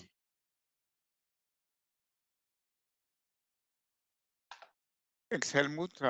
I guess it's a great natural experiment when the card technology changes from chip to contactless. I don't know when is the next time you'll be able to perform such an experiment. When is the next time they change the technology of cards? But something will happen. So you're going to have another natural experiment one day, maybe. So now we shift continents, and the next speaker will talk about the adoption of mobile payment system from the user's perspective.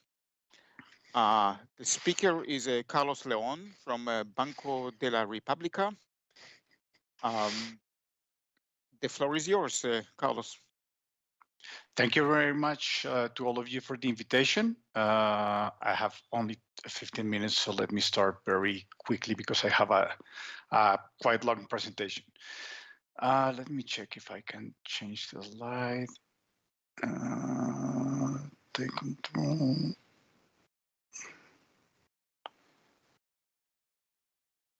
Carlos, we are running really on time. So if you need another 2-3 minutes, go ahead. Everything Thank you. That's nice to hear. So, sure. Thank you. Nice to hear. Well, the usual disclaimer from a central bank applies. I would like to start with some take-home messages from this research work. This research work is about how mobile wallets have evolved here in Colombia. We only have one mobile wallet that we're studying, but the results are very interesting. So what I would like to start with is reminding you that mobile wallets replicate a physical wallet on a mobile device.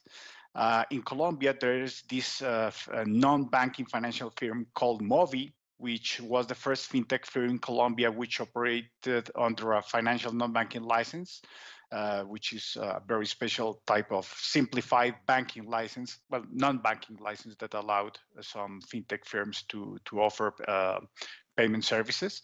And that firm, Movi, we're going to study how their mobile wallet has evolved. I'm not going to use econometrics as much as most of you have showed us. I'm going to work on network analysis mostly. So what we gain from this approach is that besides the anticipated increase in the number of users and the value of transactions, which is something which is very plain vanilla, very unidimensional way of measuring how a payment system evolves and if it's adopted or not, we use also the visual and quantitative complexity of the network of transfers between users over time to try to understand how is this adoption. What we found out is that this increasing complexity is likely to be linked to the adoption of Movi mobile wallet, which results in users finding new ways to use mobile payments beyond P2P or person-to-person transfers, which was the original aim of this type of wallet. Results are very interesting for understanding, monitoring, regulating, supervising, overseeing, and developing grateful payment systems, as we will see. As we have not too much time, I'm going to skip some things. For instance, from the literature review, this is cross-line, just for you to know that I'm not going to focus on this a lot. But some important things that I would like to highlight is that Latin America and Southeast Asia have a lot of unmet demand for basic banking payments and money transfer services, and that is one of the main reasons why solutions like mobile wallets have entered with some strength to our economies. They're able to deliver financial services to unbanked populations.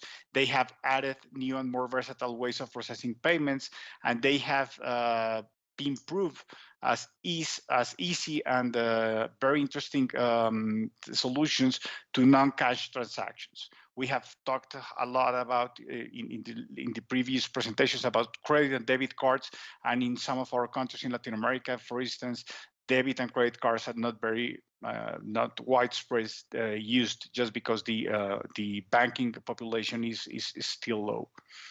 Banked population, sorry. So in this literature review, something which is worth stating is that there is no user's perspective when we are studying this type of things. The adoption of electronic payments or digital payments is studied just from a very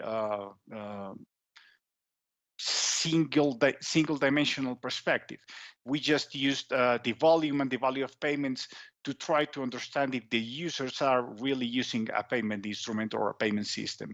This is something which is unwanted. We would like to see or to understand better how people start using a payment instrument, to try to understand how it has evolved and what financial authorities or the other participants of the market should do, take into account how those payment systems evolve.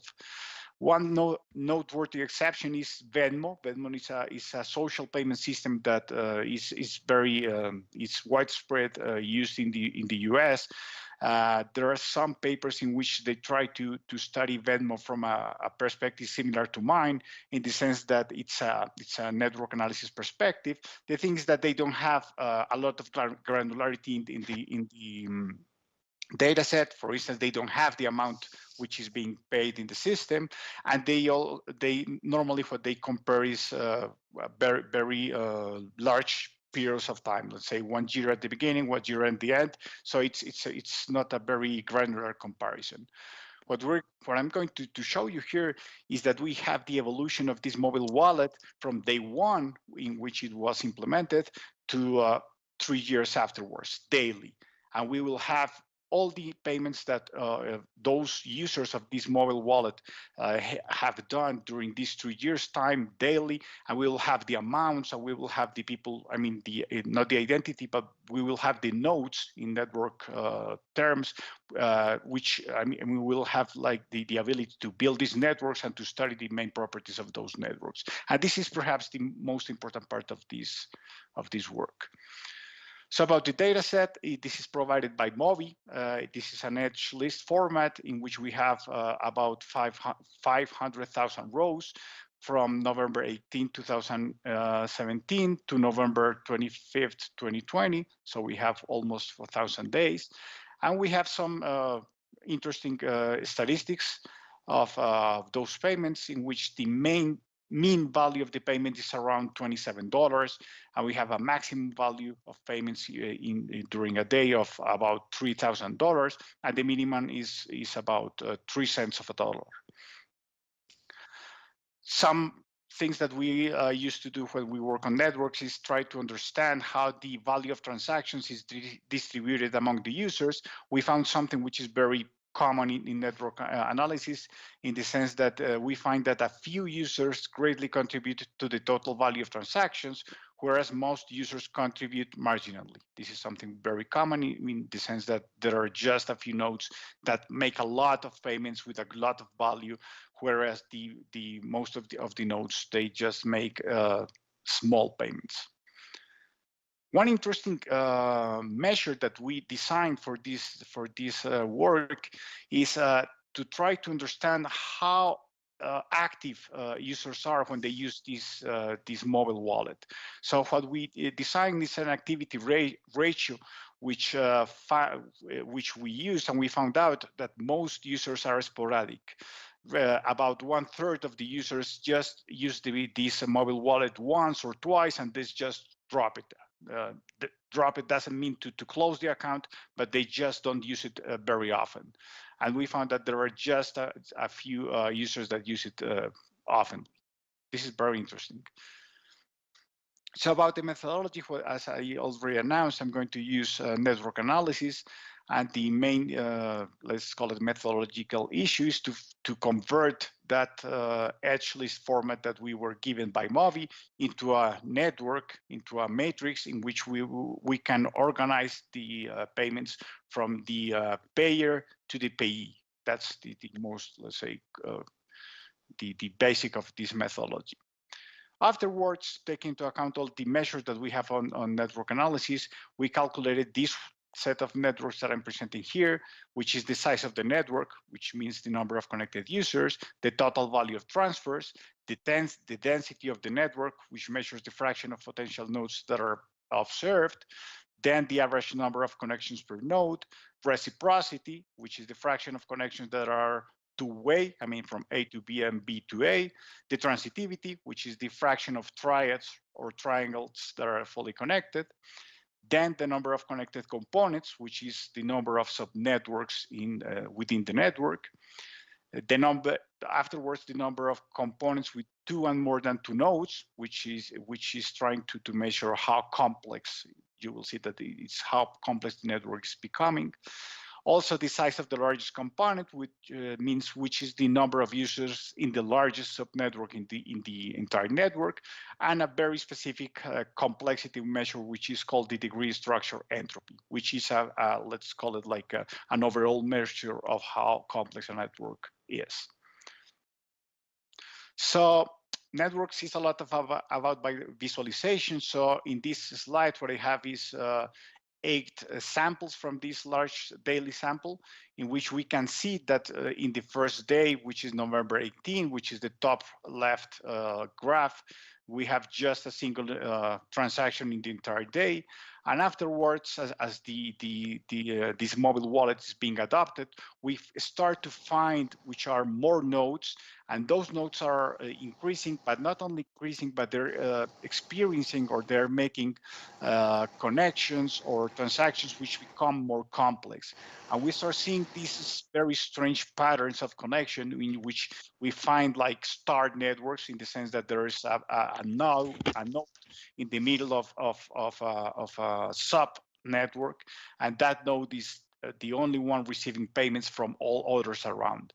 When we talked with the owner of this data set, they realized that those guys which are in the center of those star networks are small businesses. Please remind that these mobile wallets are for P2P transactions, so person to person. But when they started seeing this data, I mean, these visualizations, they realized that some people, let's say a baker or a gardener or a beauty parlor, which during the pandemic had to offer their services in some not natural way, they're starting receiving not cash because perhaps they were afraid of receiving back a cash of the pandemic, or perhaps they were the people that were paying, they didn't have cash because of the reasons we saw in the previous presentations, and they're starting paying those small vendors with electronic money via this mobile wallet. And you can see that in the last row of this slide, how fast it started to increase the number of users, of nodes in this network, and how it became a very dense network, in the sense that everything is becoming very full of nodes which are interconnected.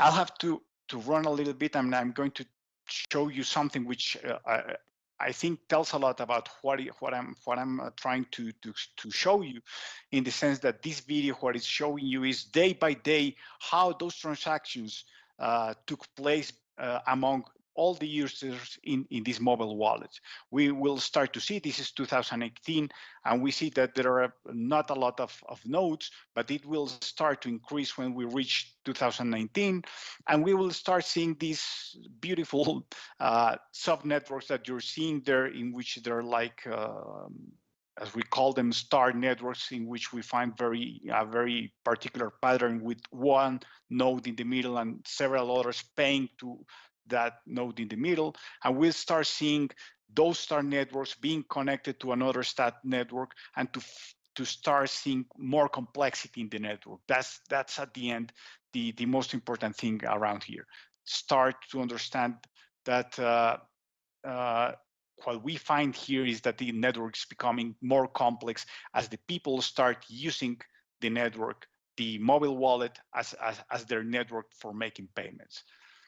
Here we're going to approach to the 2020, which is the pandemic time. I mean, in March, we already were in some announcements about that we were already in a pandemic. The video has stopped, but it's going once again. I think I have a problem with the video. I think the internet is going slow, perhaps. We will see that during the pandemic, the number of nodes start picking up. And if we pay attention to the months of August and September, we will see that the number of nodes explode, and the rise of these very particular patterns, it's more important than before, in the sense that people start paying each other in a more complex way. And this is very interesting, because what we try to show in this paper is that this increased complexity in the network, what it's trying to show us is that people start modeling or start shaping the form of this mobile wallet, of how it works, of how they can profit from this mobile wallet. And this is something very interesting right now, because you know that mobile wallets have become very useful in many countries, especially when delivering subsidies by the government during the pandemic, and also because this same methodology could and should be used. And let me change to the next slide. They should be used by central banks, for instance, to try to understand how CBDCs, how central bank digital currencies are being adopted as they are launched by central banks. So I'm running out of time. I have like 3 minutes. So let me talk about a little bit about the network statistics that we could extract from the networks that I just showed you in the video. What we found out is the first row has to do with how large the network and how many transactions and users we have. It's an increasing trend. We found out that, as we expected, that the density and the average degree of the nodes start decreasing as the network was growing. We found out that reciprocity and transitivity decreased over time. That was something that we expected, just because it's not very easy to find in a large network that people start to have reciprocal transactions, and neither to have transitive transactions. And the fourth row, what we found here is that the number of components have mean the number of sub-networks starts increasing, especially during the pandemic. What this is showing us is that the pandemic had a very positive impact in the adoption of this mobile wallet. And finally, what we have are pure, let's call them pure measures of complexity of the network. And we found out that it is very clear the case that the complexity in the network increased. And our case here is that this increasing complexity, what it's showing us is that the people are starting to adopt this mobile wallet to make their payments and to try to discover new uses beyond the simple bilateral transfer of funds that was, let's call it, agreed when they entered this mobile wallet. In the paper, you will find that this complexity measure, we contrasted it with several others that are in literature, and we found a very good result that this conclusion of the increasing complexity it's there. It's true. About the discussion that we present at the end of the paper, what we have is that the adoption of MOBI increases through the period under study, especially during the pandemic. And this shows us or suggests that these emerging connective patterns of the participants of the networks are a footprint of how do the users start using this mobile money, this mobile wallet as an everyday instrument of payment. And that's perhaps the most important message. The second most important message is that these shapes that we found out and that we discussed with the staff of MOBI is these shapes are these shapes reveal to them what type of new users are there becoming in the network, in the sense that there are businesses, small businesses or vendors, which are profiting from the network, and the most perhaps something very interesting is that when they saw this happening, they started designing, and they just have launched a new service for these vendors as a different type of wallet for them to receive payment. And this is interesting because this is an advance. This is a development for this type of mobile wallets. Something that we discussed at the end is that there are some shapes that we could not find any reason for them, and we discussed them with the staff of Mobi, and they were surprised of finding these things. So this is very interesting. And I'm going to finish with just some final remarks, in the sense that there are some pending challenges. We could add some features of the users as gender, age, geolocation, income, economic activity to try to run an econometric model to try to understand what is driving, what is pushing or pulling the people to use these mobile wallets. And there are some other challenges, which is using some centrality network, some centrality measures of those nodes to try to understand which are the nodes which are, for instance, vendors, or which are selling their products. And this is something interesting, obviously, for these payment system provider. And I will finish here. I just took 1 or 2 minutes as it was offered. Thank you. Thank you very much, Carlos. It's fascinating to see how networks form in the real life and not only in economic theory. And I think you just showed us payment networks. It's the first time I see evolution of payment networks visually. We move to our last continent today, which happens to be Canada. And Tatiana Dalhouse from the Bank of Canada will talk about payment habits during COVID-19, evidence from high-frequency data. Tatiana, again, you have 15 to 20 minutes. You're the last one. You should benefit from that. The floor is yours. Thank you very much. Also, thank you very much for the organizers to including our paper in the program. This is joint work with Angelika Welte, which she already gave a presentation earlier today. And maybe, so this project actually came to life after I discussed a paper of related work done at the Bank of Italy, and it's about payment habits during COVID-19. Okay, let me see what I can, okay, I guess it changes. So just a quick little bit of motivation. So I think as we all know, the pandemic accelerated the need for alternative high frequency data available in real time. And in response, actually, a lot of central banks now gained access or increased their access to more of these unconventional data. And what I mean with unconventional data is like it's like data which is not traditional in the sense as it's provided by statistical agencies. And one source of this data is actually transaction data, which can be data provided by card providers, payment processors, or settlement systems. And it comes at a very high frequency and informs us about consumer behavior. So we can ask questions and find the answers with this data to questions like how much do they spend, when and how often, and how do they pay. So transaction data then allows us for real-time high-frequency assessments of not only the cash usage and demand, but you could also think that this data is actually useful for the monitoring of the state of the economy and particular consumption expenditures.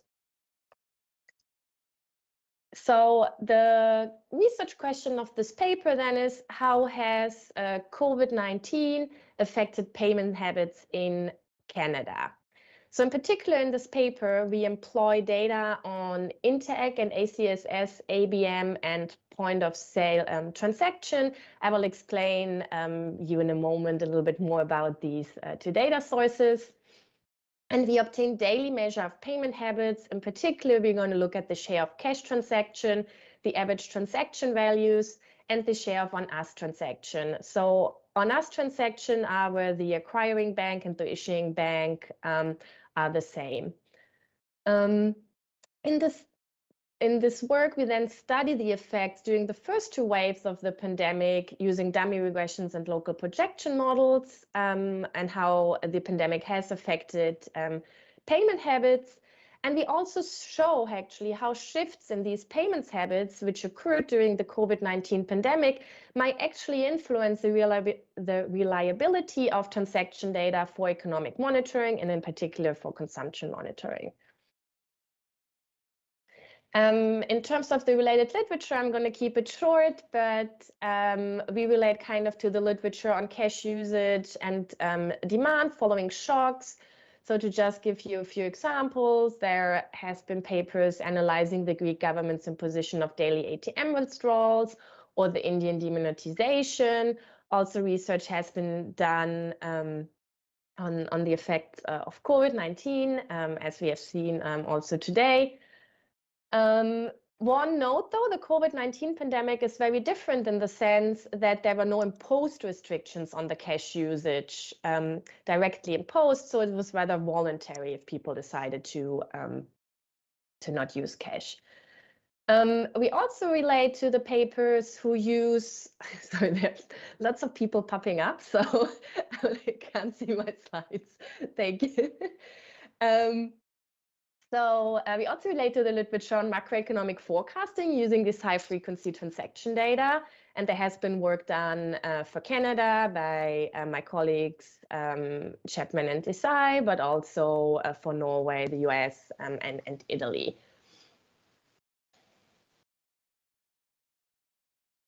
So a word on the data we are specific using here. So we're going to use data on cash transactions, which are withdrawals and adjustment at ATMs in Canada. We look at the volume and the value terms. An ATM can be on-premise of a financial institution, off-premise, a bank-owned or white label.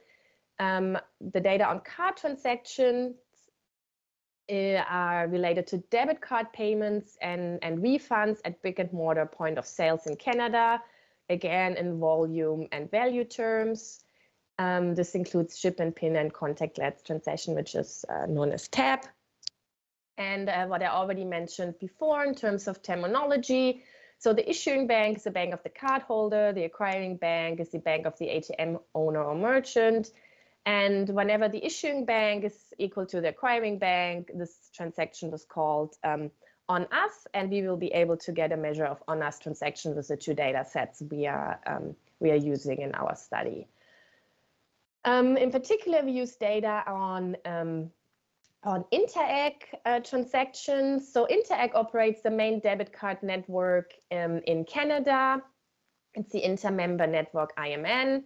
And all ABM withdrawals and debit purchases on us and non on us are processed via Interag. The data is available for every day, including weekends and holidays. They also use the data set, the ACSS, operated by Payments Canada, which further clears the non-on-us transactions that are processed by the IMN. And the ACSS data is available at a slightly different frequency, so it's available only for business days, and also worth mentioning that the ACSS clears with a delay.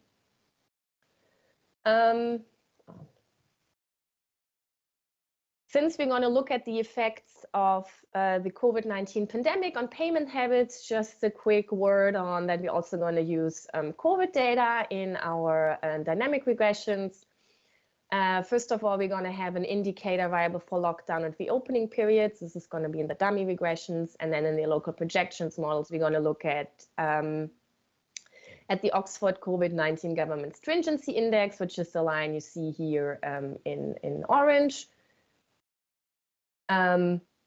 Which combines 9 indicators which relate to closures, restrictions, controls, and communication surrounding the COVID-19 pandemic.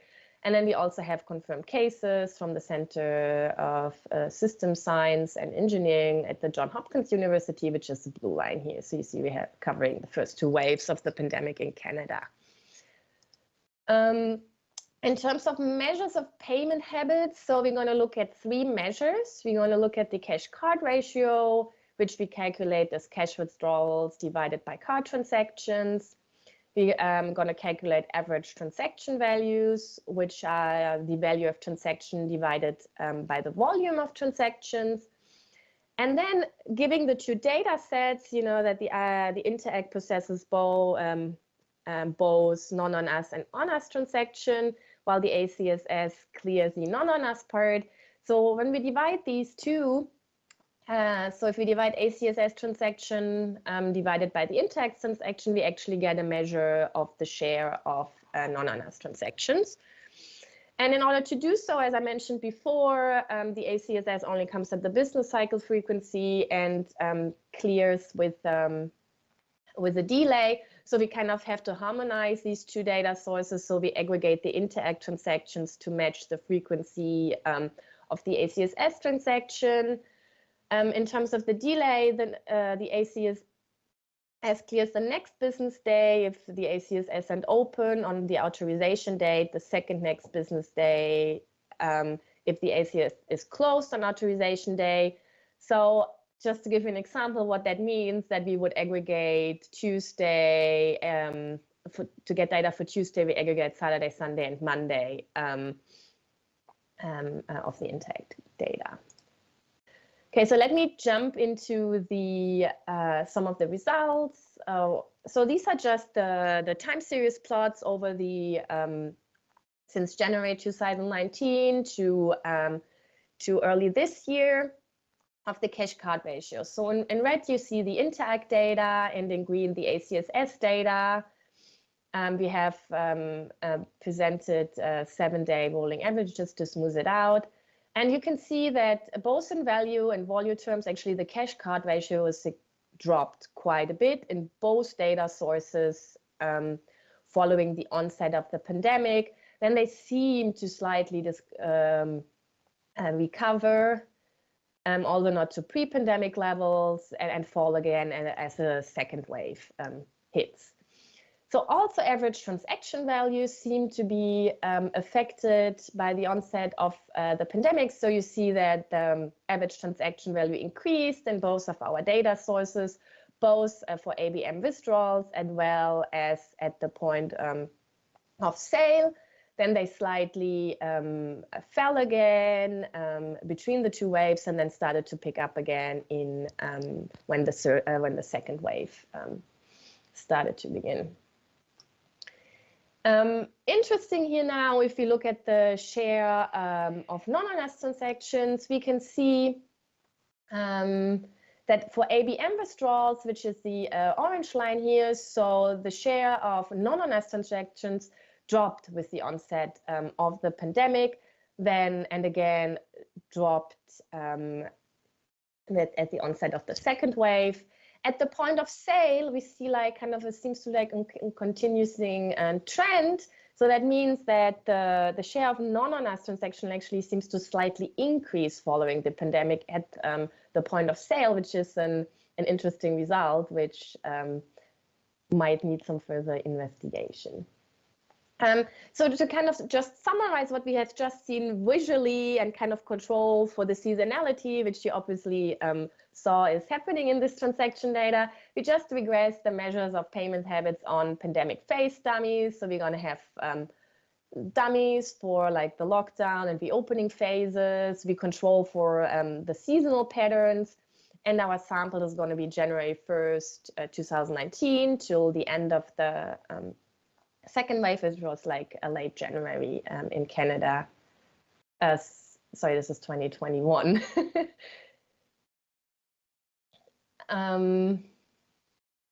Oh, sorry, this is like shifted in this presentation here. I don't know if you see it in the same way. But basically what we do here, we're just confirming the results we already are able to eyeball in the pictures. So you see that the cash card, both in value and volume terms, fell significantly throughout the pandemic, and the average transaction values, both at the ABM, for ABM withdrawals and at the point of sale, increased significantly. Same thing for the non-on-us shares. So for ATM withdrawals, the non-on-us share decreased significant both in value and volume terms. while it increased, which you already saw in the picture, it increased, although not really significant throughout the pandemic. Okay, so now let's us formalize this a little bit more to see, to kind of isolate the effects of the pandemic on these measures of payment habits. So to evaluate the dynamic effects of the pandemic and actually to see a little bit their persistence, we use local projections models. So we'll have YTs, our measure of payment habits. We have a constant. We include, again, our seasonal controls. We have some lagged effects of the payments habits. And XT here is our exogenous, if you want, so you could call it COVID shock, which is either the log COVID-19 cases or the logarithm of the stringency index. I mean, these are quite, you can think of them exogenous here because we are working at the daily frequency. So with the transmission of like 6 to a week to 2 weeks until the virus transmits, so you can assume that they're quite exogenous at the daily frequency. And again, we use to render the responses of the ACSS and interact variables comparable, and we use the harmonized interact data to business cycle frequency.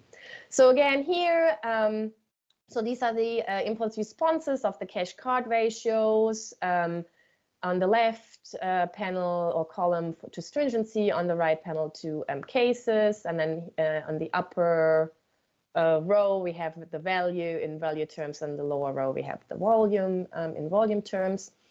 So just to interpret this here, so I don't know if I see it very small in my, I hope you see it, I think you see it bigger.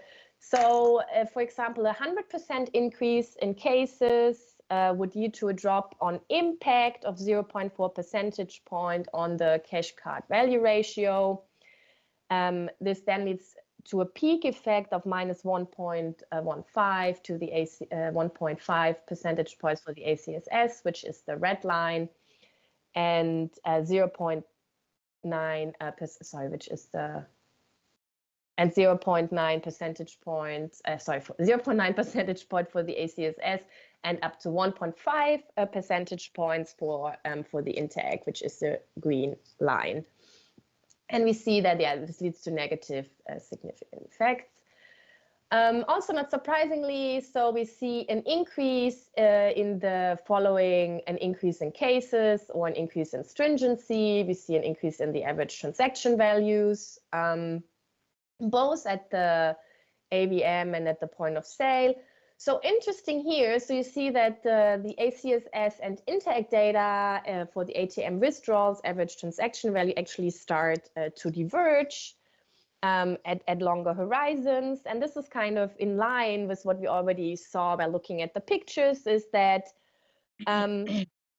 but following the onset of the pandemic, there were relatively more and higher value on us ABM withdrawals.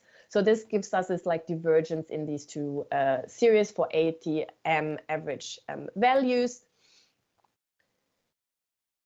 And to confirm this, so this now gives us the ACSS, the effects on the ACSS interact ratios. So we see that at the ABM, the non-on-us share decreases significantly. But we also see this like slight positive increase at the point of sale for the non-transactions. Okay, one last word on so we have seen that the COVID-19 pandemic actually has given us or has led to payment habits, has led to changes in payment habits. So central banks or like researchers have been using this transaction data increasingly to monitor the state of the economy. But if there is a change in payment habits or and people move from cash towards debit cards in our case, well, that means basically if you base your estimates of consumptions on a debit card data alone in our case, this may be these estimates of consumption may be biased if one abstracts from these shifts in payment habits. So to illustrate this fact and estimate of how much this bias potentially could be for our particular data set here, we use two estimates of consumption growth. So you could think of one estimate, which is basically based just on the point of sale debit card transactions only, and another one, which includes cash transactions. So it's based on the POS debit card transaction plus cash transactions. So here we show, sorry, it's really hard for me to see because it's so small. So the blue line gives us the Interact point of sale consumption proxy, where the dashed line would give us the consumption proxy growth if we would use that both card and cash transactions. So then what we do here with the orange line, this is basically just the difference in these.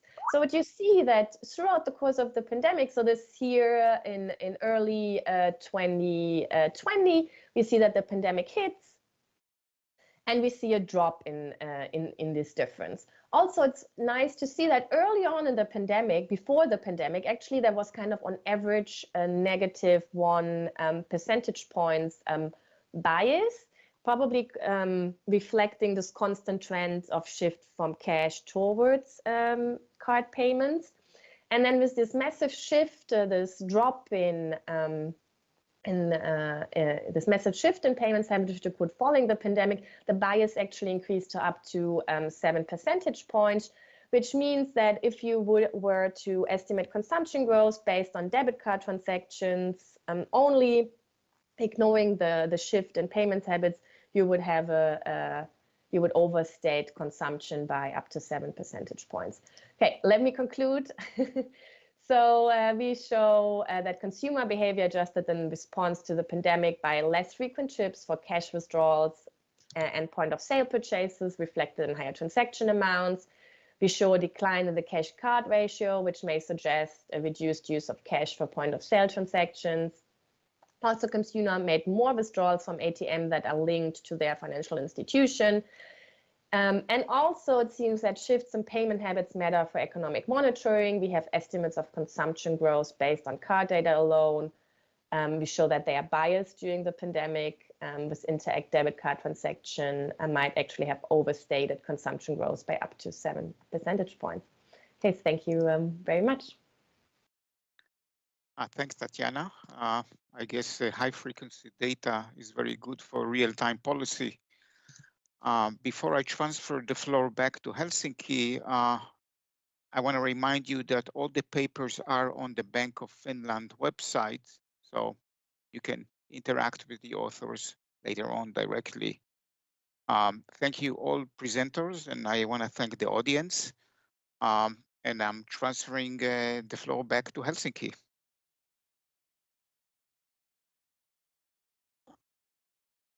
Okay, so I'm supposed to jump up. Just a moment.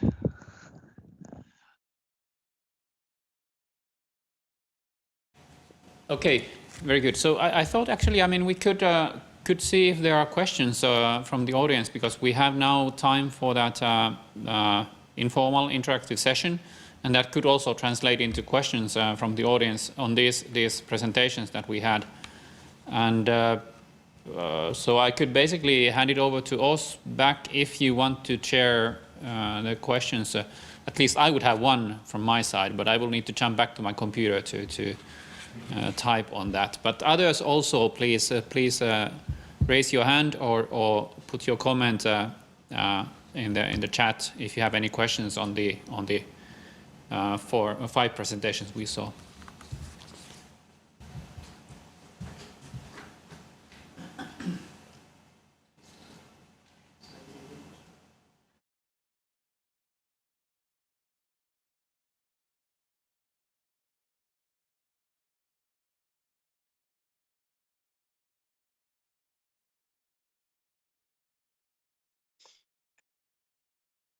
May I start if there are no others?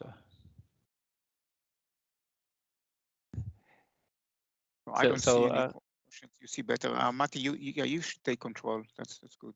Thank you.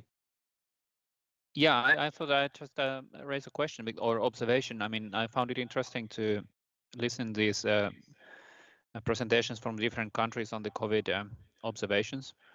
some of them sounded very familiar, and some not so. Especially on the second presentation from Poland, I was looking at the number of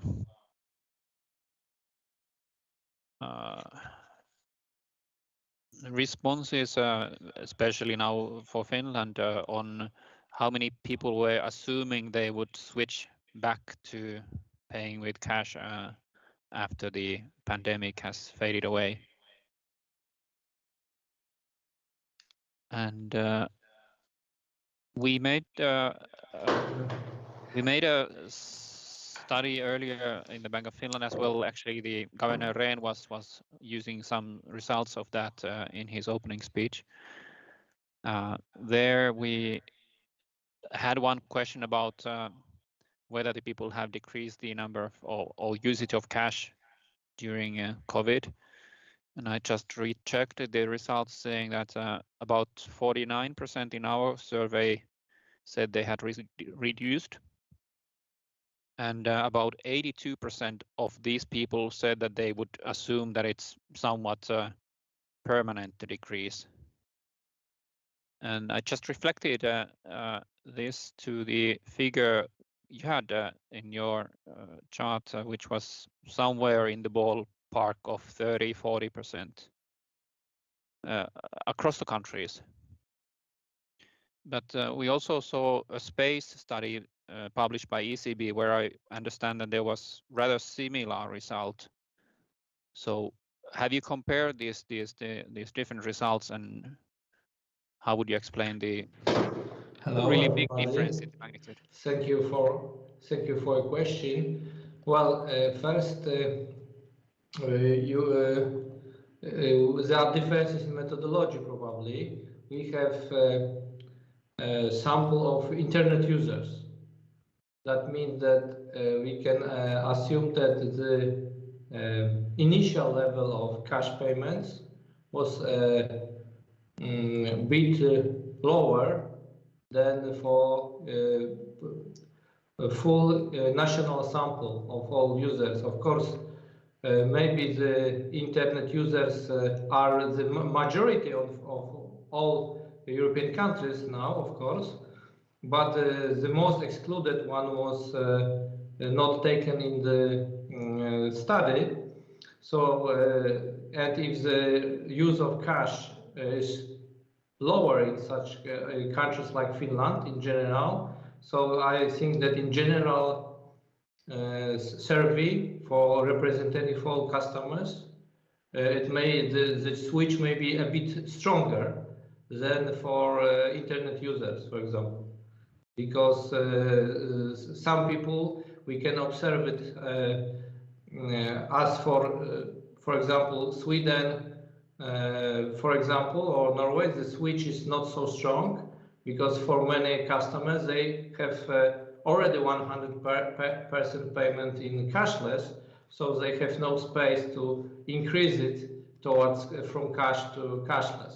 So that's why we notice two kind of patterns, that for high cashless countries the change was not so strong, and but also we saw in another study. I have some slides even for that, but I don't know if it's a space for sharing it. If maybe I could. It is also included as appendix to the presentation, so I think everyone can look on it, have a look at afterwards the presentation.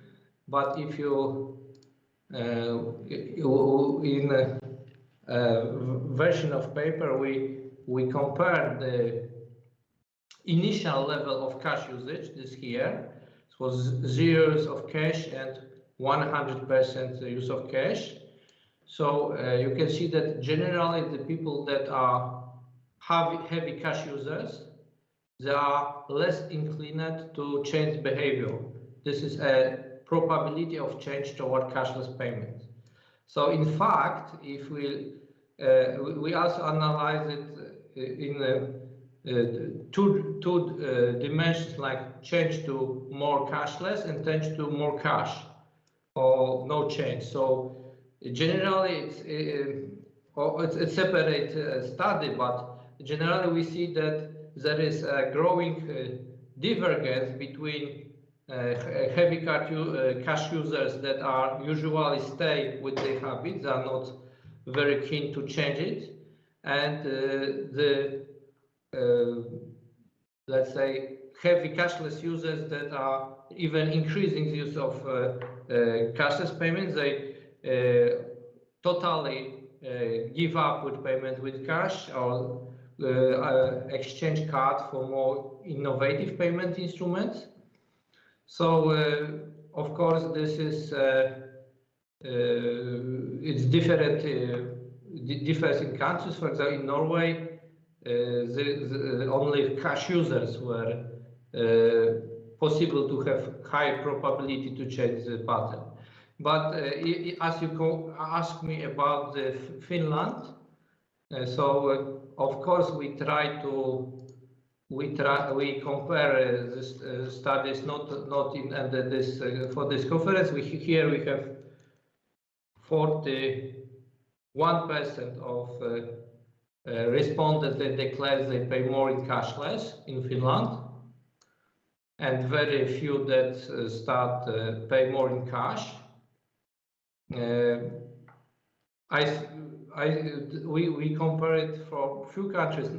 For example, for Poland, we observe similar result in many studies. We compare with many methods. So of course, the exact percentage difference due to the method you applied, but the pattern is similar. But I'm not sure if I remember, if I get your question very precisely, but we of course notice the situation that in some countries people use more cash.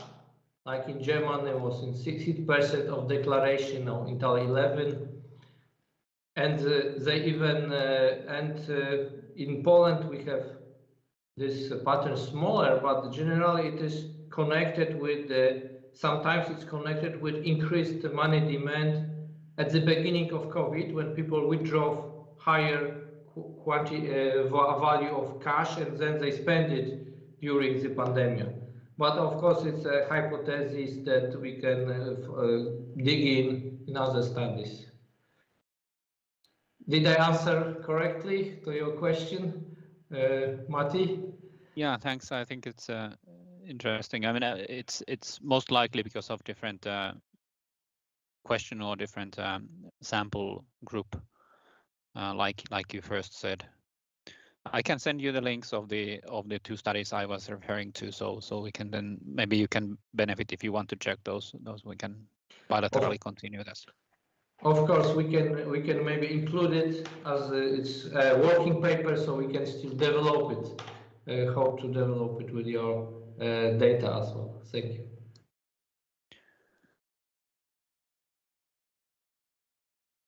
But feel free also others to raise questions if you have for the presentations we just heard in the second session.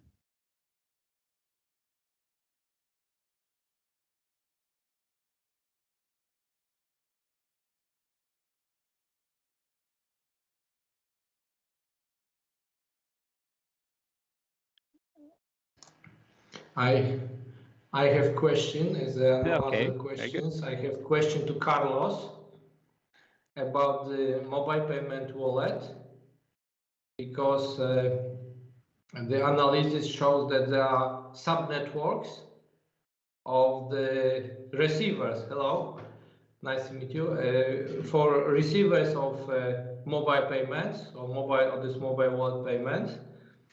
However, originally the system was designed as peer-to-peer payments.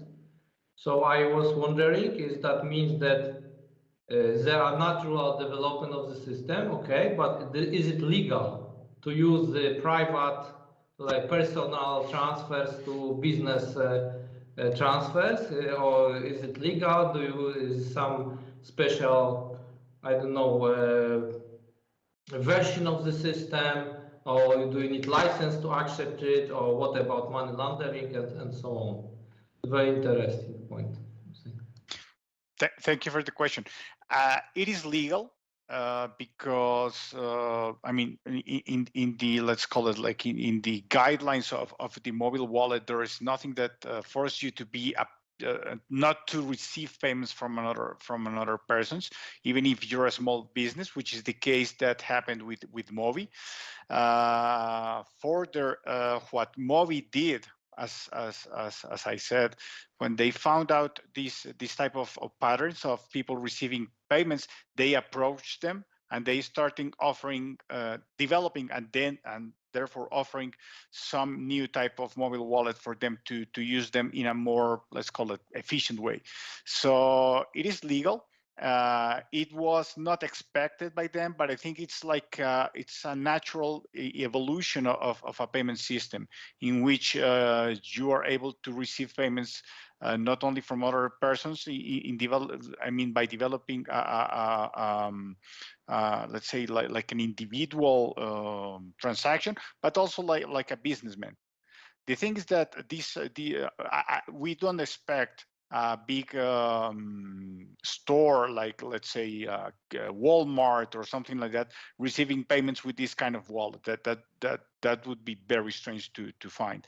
But Movi and the regulators are expecting this to happen, that small merchants use these mobile payment solutions to receive payments. It is a concern, obviously, the money laundering and this type of unintended uses of mobile wallets, but it's the same as cash. I mean, people and institutions should start developing some measures to avoid those kind of things. And I know that these mobile wallet service providers in Colombia, they are developing and they're running. I mean, they have to. Some money laundering measures to avoid unintended uses, but I guess it's a concern as equal as when people use cash or the banking system. It is most likely that some unintended uses are there. It's a good question. Thank you. Thank you, Carl. But it is a big chance for the system because peer-to-peer payments are a niche. So very small portion of transaction is done that way. So if there is natural interest to use it in customer to business transactions, they should try to integrate it with terminals and so on. What about technology? Is it possible to integrate it with terminal, with acquirers, aggregators for online shopping and so on? Here in Colombia, one of the main reasons why vendors or small merchants, they don't have POS terminals is because they're costly. I mean, for those merchants or those people which are gardeners or bakers which sell their products in small neighborhoods, to have a POS terminal in some cases it's prohibitive. The cost is prohibitive. So for them to receive payments with just their mobile phone, it's great.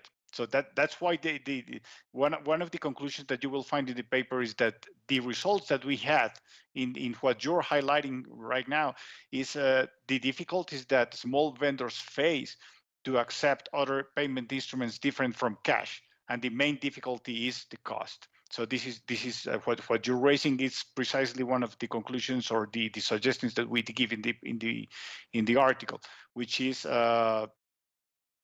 those vendors should be able to have a terminal to receive credit cards or debit cards, but they're not doing it. Why? Because of the cost. So something should be made for them to use some other, or to be able to offer some other solutions to receive payments different from cash. So I agree with your point. I will jump in here and just mention that happy to see and continue the lively discussion. That's what we have included the informal session there at the end for. But at this point, I think we call the second session formally closed in a sense that we will stop the recording and continue the seminar tomorrow at the same time. So after this, we have still time reserved and we can continue informally the discussion. And if there are more questions, so we're happy to see the discussion ongoing. But just as mentioned, we cut the recording here and close the first day for that part.